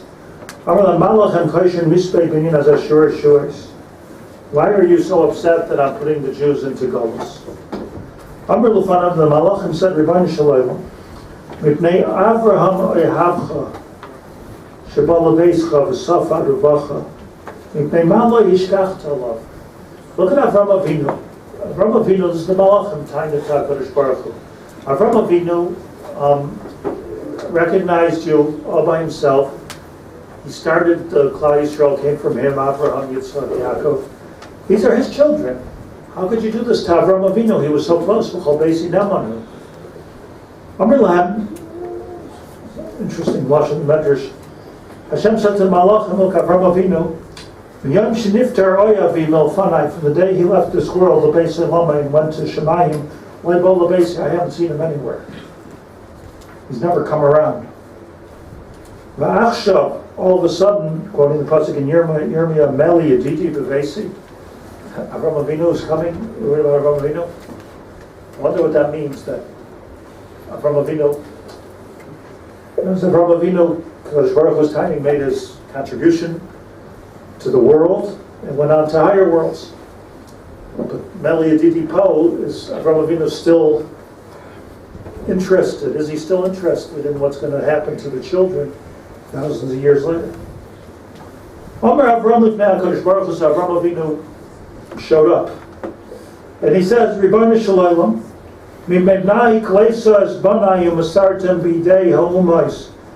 he took ownership of his children. He said, why are you doing Golus? Why are you giving them to the Goyim? Why? Bechravta is Beis HaMikdash, Makom Beis HaMikdash, Makom Shehalisias Yitzchak B'ni Oilo Lefanecha, place where I did the Akedah, you're destroying. So Avram Avinu showed up with force. Amalei HaKadosh Baruch Hu Avram Bonecha Chatu, your children have sinned. Overall, Kol HaTorah, they chose wrong. Val Esrim Ushtayim Ois Yeshiva, they violated the whole Aleph base, as I explained. Hadohu Dechsiv, Hashem said, I can quote you a pasuk in Daniel. V'chol Yisrael Avru Es Teirasecha. Simple pasuk. Amar Avram Livnei HaKadosh Baruch Hu Rebbeinu Shalom Mi Meid Bahem Yisrael Shavru Es Teirasecha. Do you have Eidos that they didn't do the Torah? It's mashma that even though HaKadosh Baruch Hu knows everything, Al Pishnei Eidim Yakim Dava. Zdin. You have Eidim? Amar Lai, so Hashem says, Tavai Torah v'Tayid Behem Yisrael, the Torah itself will be made. Miyad ba Torah lahayid behem, so the Torah comes to be made. Amar Avram, Biti, Ad ba lahayid behem Yisrael. Avram Avinu says to the Torah, you're coming to be made on Klal Yisrael. I'm sorry. Shavru, mitzvah that they transgressed your mitzvahs. Aren't you ashamed of me? You, Torah, why don't you remember the time that Hashem took the Torah to by Har Sinai, took the Torah to every single nation. Was my children that came Har Sinai, they gave you kavod. Now you're going to be made. So he's standing in the antechambers of HaKadosh Baruch Hu's courtroom telling the Torah itself, don't you dare be made on my children. If not for my children, you wouldn't be here. They're the ones that were makabel the Torah. Now they're down, you're going to be made.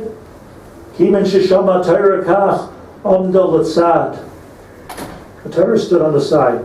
It wouldn't be made. So Hashem says, okay, Torah doesn't want to come in. I don't need the Torah. The Oisius themselves.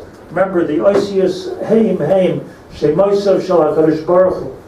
They are the manifestation of Hashem in this world. Every Shem Hashem, every Ois, they could be made. Miad Bo Esher Mashkai Moisius Subpoena.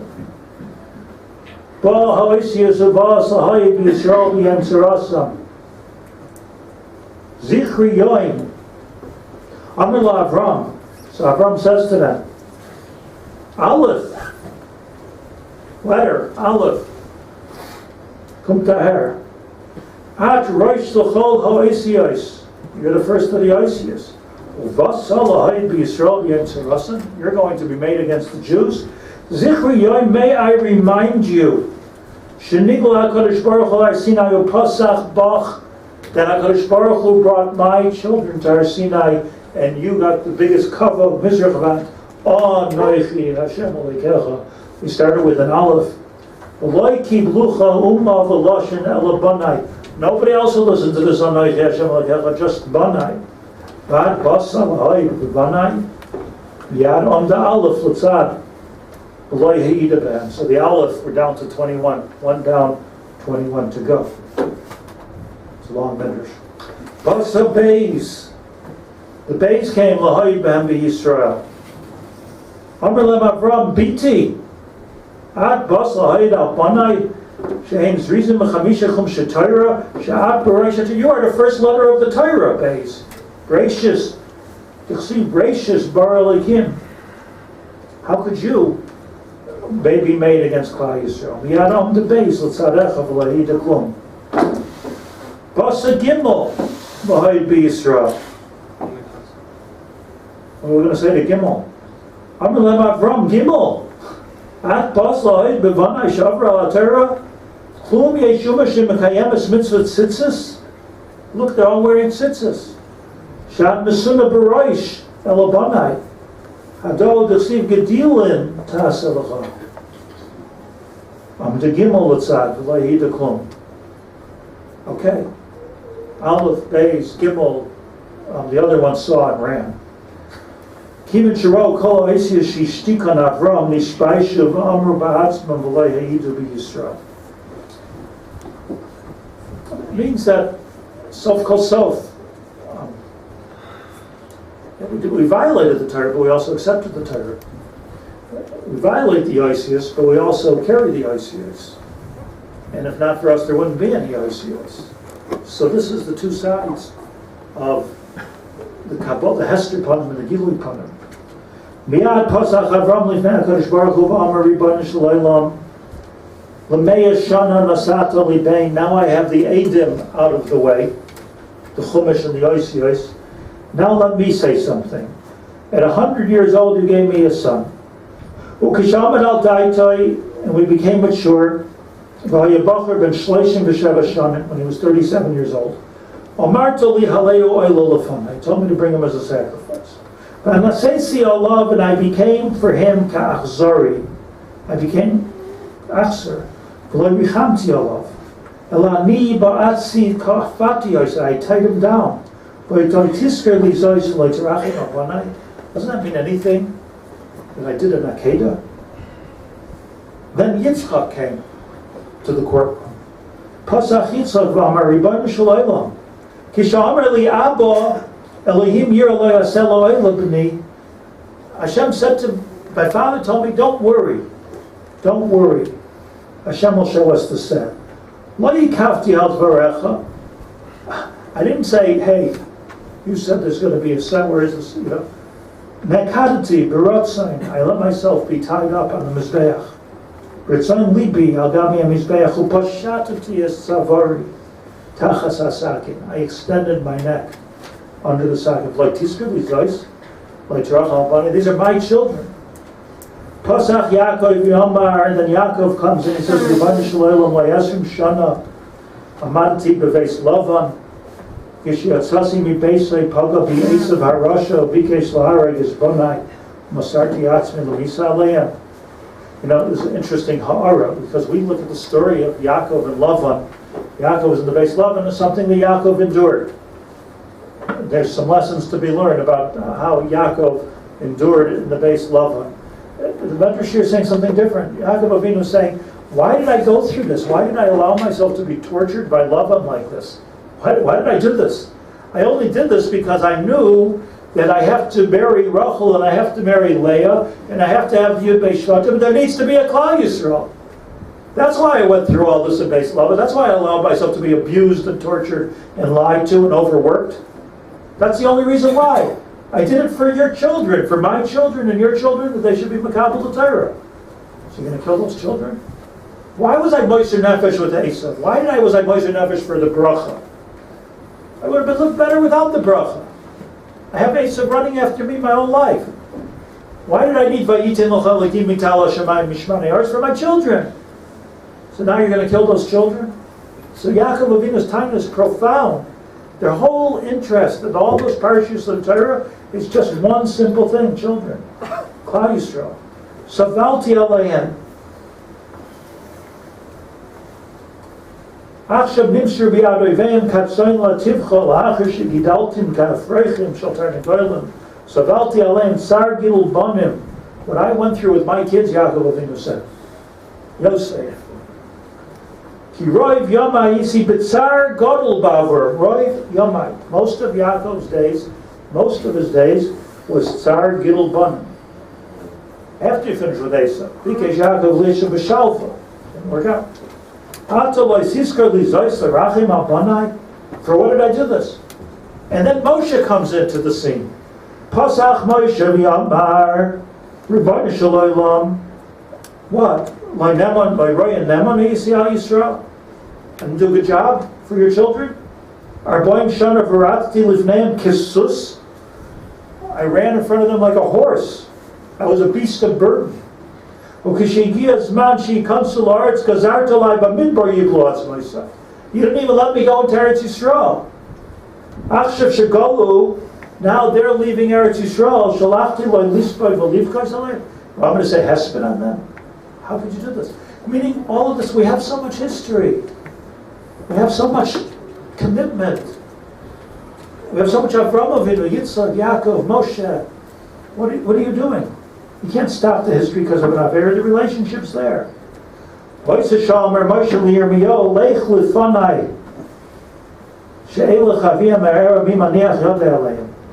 Rabbeinu said to Yirmiyahu Hanavi in this medrash, guide me and show me what's going on around the Beis Hamikdash. Let me see it. Amar la Yirmiyahu, Yafshir leilach b'derech mipnei harubi. We can't even walk there. You don't want to see all the dead people that you're going to find on the way from the Babylonians.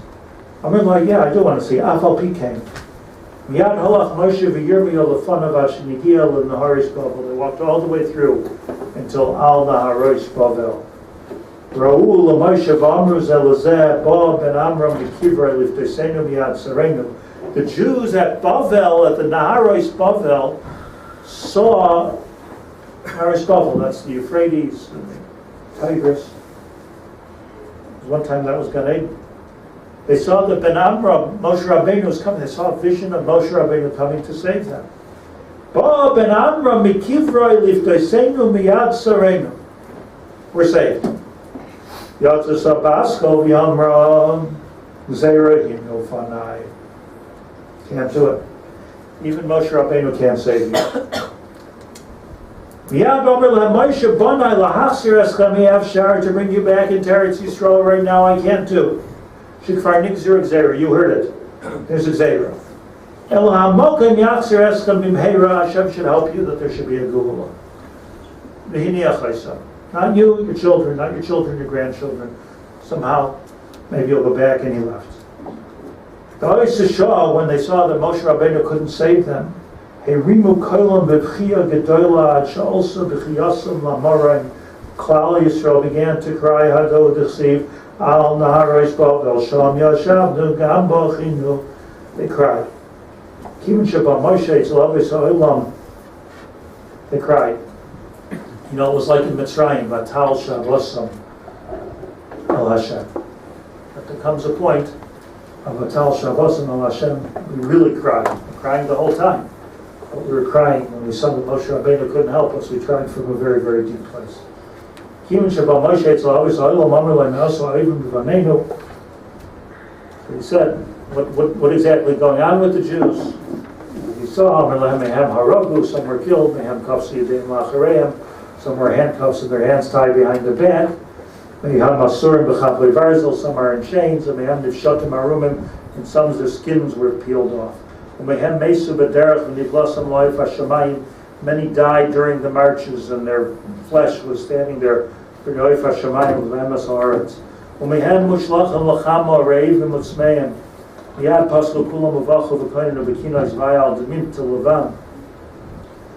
of a sudden, he came back. In other words, the story of Moshe Rabbeinu came back to the Avraham, Yitzchak, Yaacov, Malachim, Sefer Torah, because he's the one who went out to look. And he came back and he said, they asked him what's going on, and he told them the tragic story of what's going on. And it's interesting here, the Medrash goes from Hebrew to Aramaic. Yad paschu kulam uvachu v'kainenu b'kinos v'ayal demintel of non. Woe unto what has come to our children. Heicha vesin kiyasme b'layaba. I think maybe the pshat is that, we know that when you Aramaic is a language that the Malachim can't understand. The Aramaic, what was for them was like a mamalosh. And, when you're talking Hebrew, it's already sophisticated, it's something you learned. When they were talking Aramaic, the Malachim can't understand. I think the pshat is, they're talking from a very, very deep place in their own nefesh. And it turns into Aramaic, and they're begging Hashem to save the Jewish people, save the children, and it goes on and on here in Aramaic and different arguments. At the end, the story is, part of the story that we all know, Tisha. After all of the crying of the Avos, Rachel Amenu jumps up straight in front of Hashem.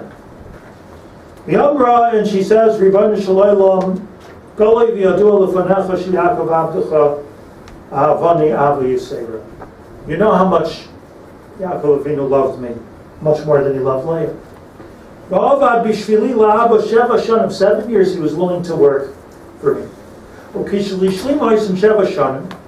the 7 years were over, it was time for me to finally get married to my husband Yaakov. We loved each other. I knew that my father had a trick of switching me over for Leah. And it was very difficult for me. Because I understood what my father was up to. So what did I do? I figured I'll out-trick the trickster. I'll out-trick my father. I told my husband Yaakov, my future husband Yaakov, about the trick. And I gave him a certain siman.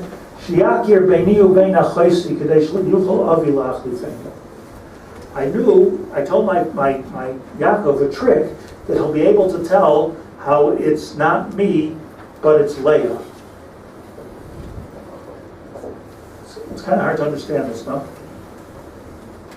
The truth is, I went to a wedding a couple of months ago, and the collar was like so covered, I was able to understand how Yaakov could make a mistake to Rachel and Leah.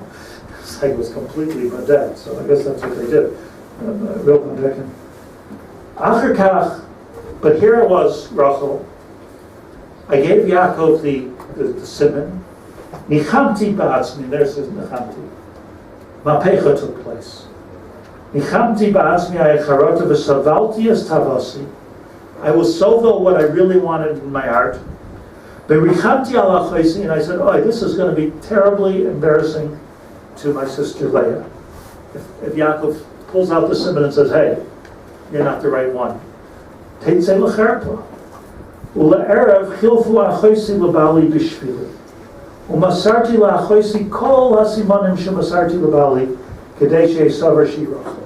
So what I did was I gave Yaakov the simon, and now I gave, in other words, the code word, the password that she's going to say, and now I told the password over to Leah, so Leah, in fact, can trick Yaakov. Not only that, says Rachel to Hashem, I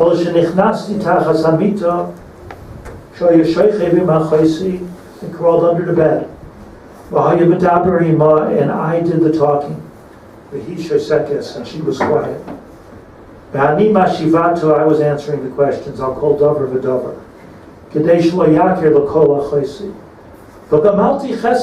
was the chesed I did with my sister Leah. I swallowed all of the jealousy. I wouldn't let her be embarrassed. I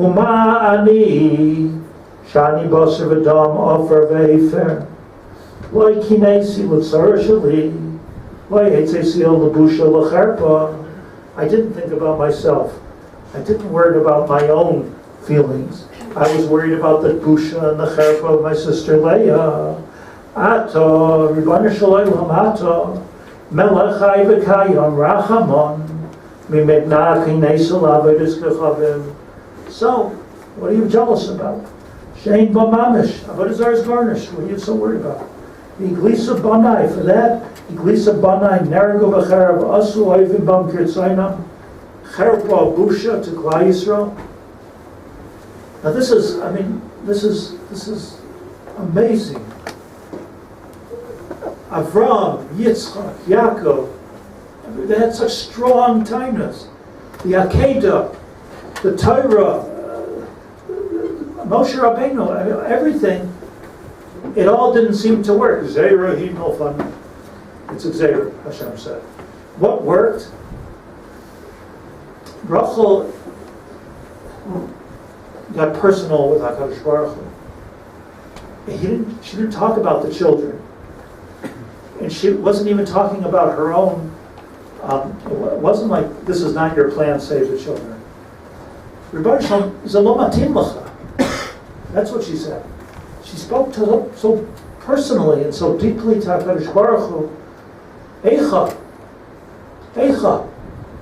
That was the Eicha that she said. How could you do this? Lo matim lacha, you're Hashem. You're above all this. Even I can resist and not give busha to cherpa to my sister. And that somehow HaKadosh Baruch Hu reacted to. Miyan nisgalgulu rachamav shel HaKadosh Baruch Hu. This brought out the rachamim in HaKadosh Baruch Hu. B'yamar, and Hashem said, B'shvilech Rachel, for you Rachel, ani machzir es Yisrael b'koyma. Because of you there will be a geula, as simple as that. If not for the Maisa of Rachel and Leah, there would not be a geula. If not for the fact that Rachel argued this to HaKadosh Baruch Hu, there would not be a geula. It would have been done. Rabbi Kiva's Haber would have been right. Hadol Chsiv, and that's why Yirmiyahu understood the story. And he said, Kol Yamar Hashem, Kol Berama Nishma. I hear the voice of Rachel. Nehi B'chi Samurim. You can stop crying now. Rachel Mevaka Al Bonel, Miyano Lehinochem Al Bonel, Ki Einenu. Chsiv Kol Yamar Hashem, and Hashem said, Mini koilech mi bechi, ve'inayich midima, ki yesh sachar lefulasech. Thank you, Rachel, for pointing out to me that I myself, Hashem, have to have more rachamim. It didn't say it in the Medrash, I think it would be usher to say. But it does say it. Chsiv ve'yesh tikva la'achrisech, num Hashem, v'shavu vanim l'gvulam. You know, it's famous, the story of when, 67, when we took over the Kever Rachel. came back to Kever after so many years. Mir Yeshiva went to Kever with Chaim Shmulevitz, my Rabbi, Tzaddik Levracha. And with Chaim Shmulevitz, it says there, big letters, Rachel, Mini Koilech Mi Bechi V'Einayich Mi Dima. Stop crying, Rachel, and Reb Chaim Shmulevitz called out in his prophetic way, Rachel, don't stop crying, I argue. Veint weiter, Rachel. Keep on crying, we still have a way to go. And that was for us, you know? That was for us. It was that Rachel Imenu that's cried to HaKadosh Baruch Hu and continues to cry, maybe because Reb Chaim told her to do so. We're protected. That's Hashem. We're in a very difficult matzav now, but we're also in a matzav of B'tzel Kel. We're in the matzav of Kadosh Baruch Hu's hand is standing over our head. And now we can really get to that end point of a Shavuvanim with Gvulam. So the Kinos is Chavvav. Let's sit together. Here we are.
Time is flying in the same Kinos.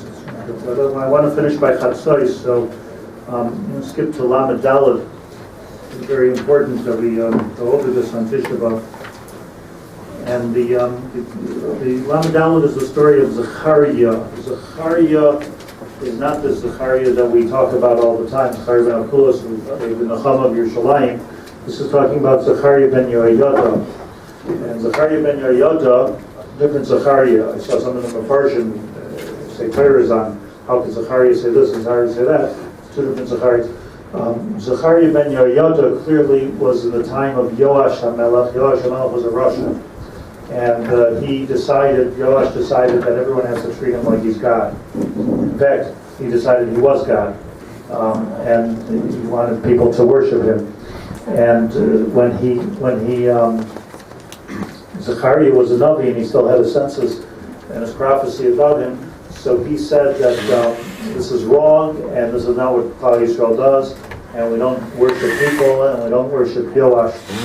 Zechariah was the Kain and Navi that's talked about in Eicha that we read last night. Eich Nerag v'Mikdash Kain v'Navi. He was both a Kain and a Navi, very unique, and he preached Yiddishkeit. And he said nobody's allowed to worship Yoash. So basically he was murdered with Malchus, which a Navi is allowed to do. He was murdered with Malchus. This was 250 years before the Chorban, the story of Zechariah ben Yoyada. 250 years later, the Chorban Bais Rishon. 250 years later, Nebuzaradan, who Chazal called the Rav HaTabach, and his job was the chief executioner, the Eichmann of the Nebuchadnezzar regime. So his job was to kill Jews. And Nebuzaradan, like Titus long after him, came into the Beis Hamikdash 250 years later. And the Gemara tells a story that that when Nebuzaradan came in, and just read you the Gemara in Gittin, just for the understand the source of it. Ashkechei l'dmei de Zechariah. He found the dam of Zechariah, meaning that there was bubbling dam of Zechariah, bubbling from in front of the Aron Kodesh in the time of the Churban Bayis Rishon, and it had been there, non-absorbed and bubbling, boiling blood for 250 years. Amazing what you can get used to. There's Kaisos in there and out of there, and the Kohanim were in there and out of there, and the whole time, since the time of Zechariah. What had happened? Zechariah had preached and taught the people against Yoash HaMelech, and that they have to return to Hashem. They became angry at him, and they killed him. They went into the Mikdash and they killed him, and his blood was spilled near the Mizbeach, and there it had boiled for 250 years. And it was Radon. Jews forgot, they stopped seeing this, I guess. But Nebuzaradan didn't stop seeing it. It was the first time he saw it. He says, "What's up with the blood?" Ashkechei l'dmei de Zechariah. Kamaratach v'solak. Omar my high. Overlay, so the people covered it up. And they said, Dam zevachim v'ishtapach. That's just the, karbonis that we brought. And there's some dam over there. I did to me, so he says, one second, bring me some dam of karbonis. Let me see the blood of animals. Let's compare it. A different type of dam. We don't have animal blood. Amr lahu yamrisali muta. Tell me what this dam is. Good. Ilav misaritna livserchayu b'misraki de parzele. If not, I will torture you all. That was the job. Amr lay, so they said, my name alach. What should we tell you? Neviah hava ben, we used to have a Navi, and he used to tell us Musar. Kamina niluya v'kitlunalei. So we rose up against him, our people, that's not us, 250 years ago, and they killed him. That's the history here. And it's already 250 years where his blood is still there, boiling. He says, okay, I'll fix this. Nebuzaradan. I say Sanhedrin Gedolah, he brought in all the members of Sanhedrin, Gedolah Hadar. The Sanhedrin Ketana, cut the Hallelujah, and he killed them. Loinach, but the blood didn't stop. He brought in Bachurim Ubesolis Bekat Hallelujah, he killed them on the Mizbeach, young men, young women, Loinach, the blood didn't stop. I say Tinoika Shel Beis Rabban Bekat Hallelujah. He brought in children and he started killing them. He reached, the Gemara says he reached Tishim va'arba riboy nefashos. 2,110,000 people. Tishim v'riboy, let's see the Gemara before. V'vika zaharad nebuzaradan rabba tabach masayim v'achas esri riboy. Altogether, 2,110,000 will be Yerushalayim, and in this case, 900 V'arba Riboy, Tishim V'arba Riboy, 940,000. Wasn't so bad. 940,000. 940,000. Ribo is 10,000. I'm just reading there. 940,000. Shalaim Hara Tishim V'arba Riboy. This was the Mefarshim say that the killed 940,000 people. Loinach. Amrlei. So he said, Zechariah. Toivim shebehem ibadata. Nichalach da'avdina l'kula. What do you want to kill the whole Klal Yisrael? Hishaita miyadnach. So the blood stopped. So he stopped at 940,000 people. The Mefarshim say that had they not killed Zechariah 250 years earlier, there would have been 940,000 neshamas and nefashos that would have come from him. So you kill one person, but it's kilu hara kol olam kulei. You're really killing 940,000 people, many of them Nevi'im, many of them Tzaddikim, many of them. So he had to kill 940,000 Gedolim, children, Tzaddikim. These are all the laws that you created in order somehow to be Matthias, the Dam of Nebuchadnezzar. Bois Shah says the Gemara, here heard Tshuva B'daite, he did Tshuva, and he ran away. Nebuzradan ran away. Omer Ma'im al Harigas Nefesh Achas. They just killed one person, Zachariah Kachu. Ahu Gavra, talking about himself, to Kotel Kol Hani Nishmas, I just killed 940,000 million people. Alachas Kama V'Kama Orak, so he ran away. Also, Shodar Shtar Pirtosa B'Vesei, he left a tzava in his house, that they should know what to do, because he says, I'm never coming back. Ran away. V'igayer, and he was misgayer. It's the story in the Gemara. And that's the story of Zechariah, the importance of one nefesh, one novi, and how it never goes away. And the stain is always there. Hashem Yishmar, the stain is always there until we do tshuva.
There's so much to say about every Kina, but I'm just limiting myself to the time, to the clock.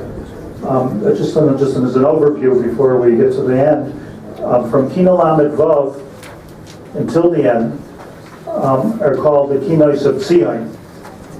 So the Tzion Kinos. Tzion Tzion means Yerushalayim. Tzion probably means the Makom HaMikdash. Tzion is the same gematria as Yosef, because Yosef was Midas HaYesod, and Tzion is also the same gematria as Ayal Moyed, Midas HaYesod.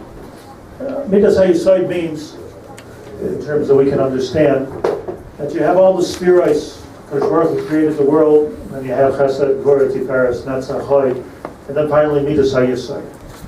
Midas HaYesod, that's where Yosef Hayav in Mitzrayim. Yosef Gematria, Tzion.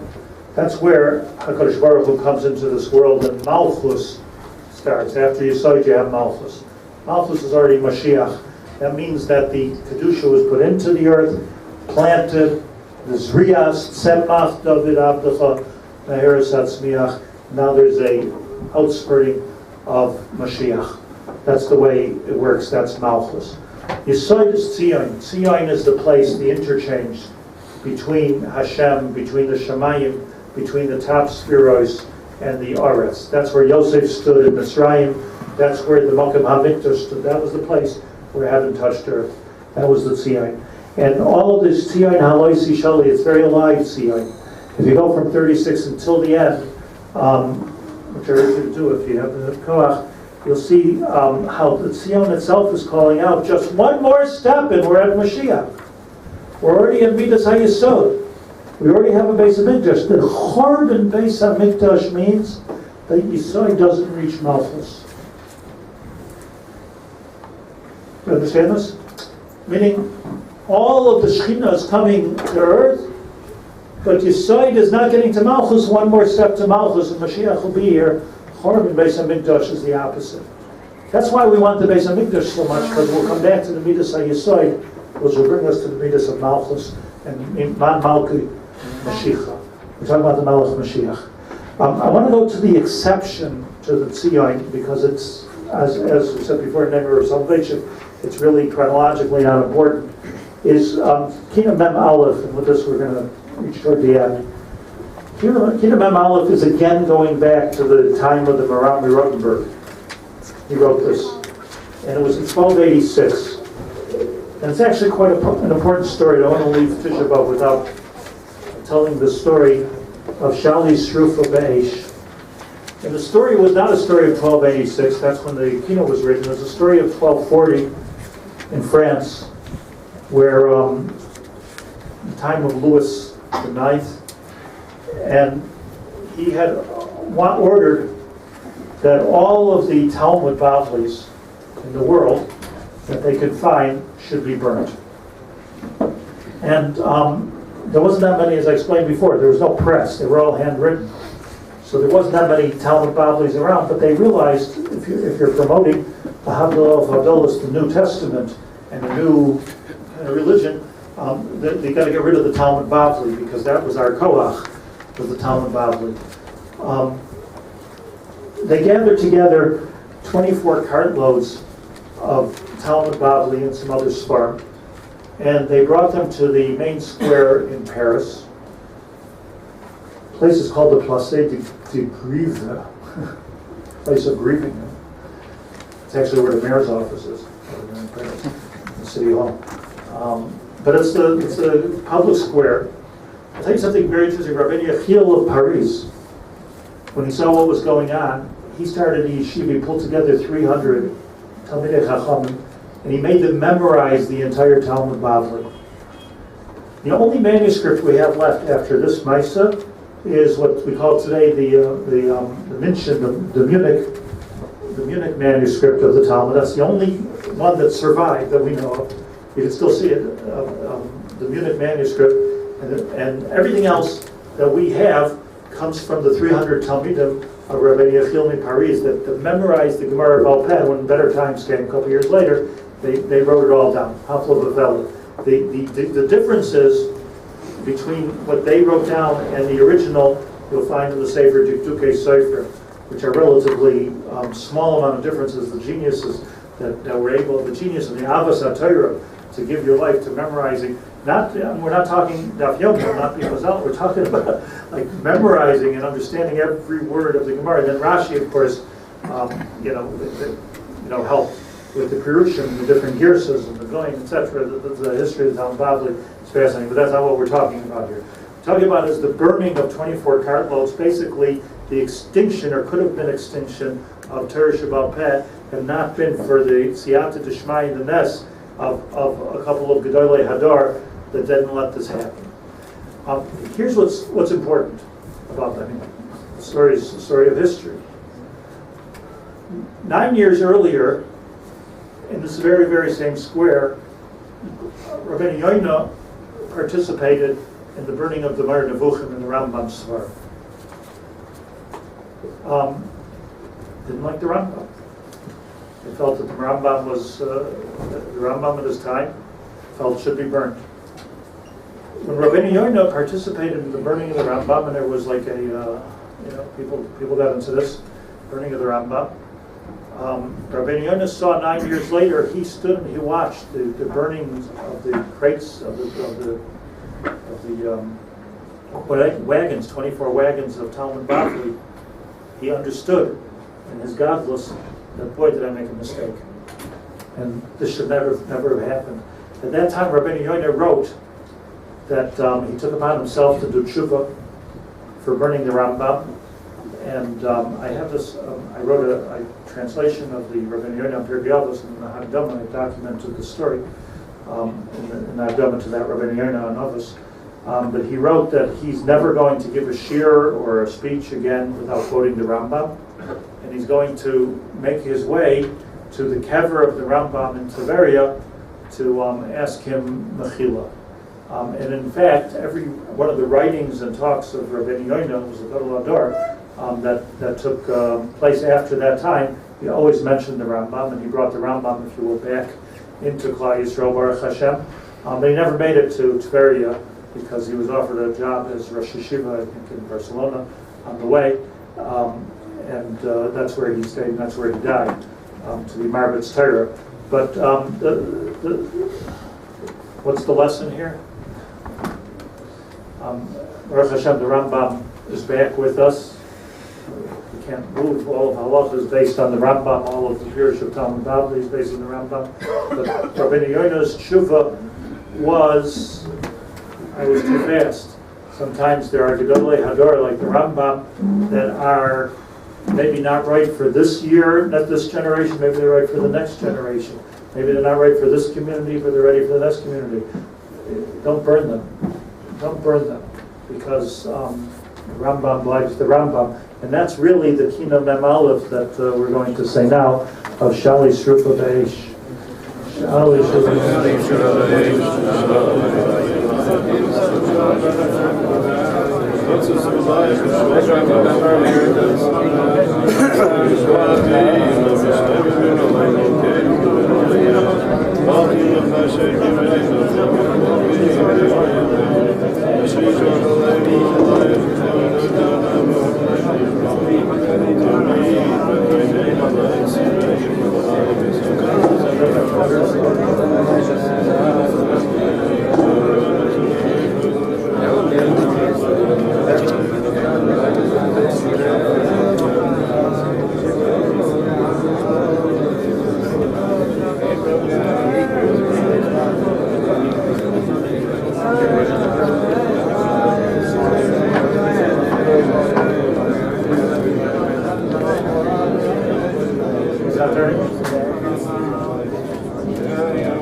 Kino Mem Hey, Rabbi Machabed Rav Feder to Elit Zion. This is the Elit Zion verse.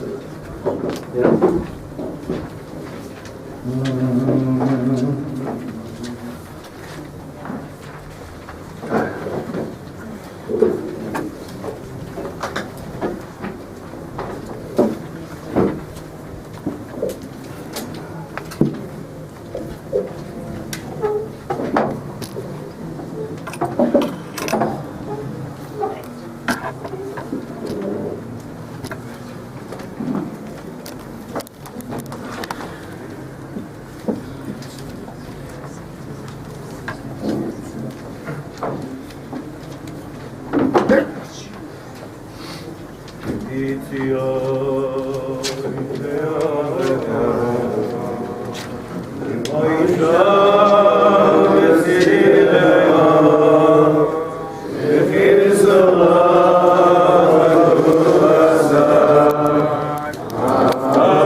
Amen.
L'Tzion. So thank you everyone for joining me for Kinos. I hope no safe. The main thing is that we should all daven together. L'Yishlayim Ircha. That we should be zoche to the Geula. In our days, in our times, our children should grow up in wonderful times of Geula, not times of war. We should have Shalom Baritz. Amen. We should have Shalom Shlit'a, and all the families in Eretz Yisrael and the world.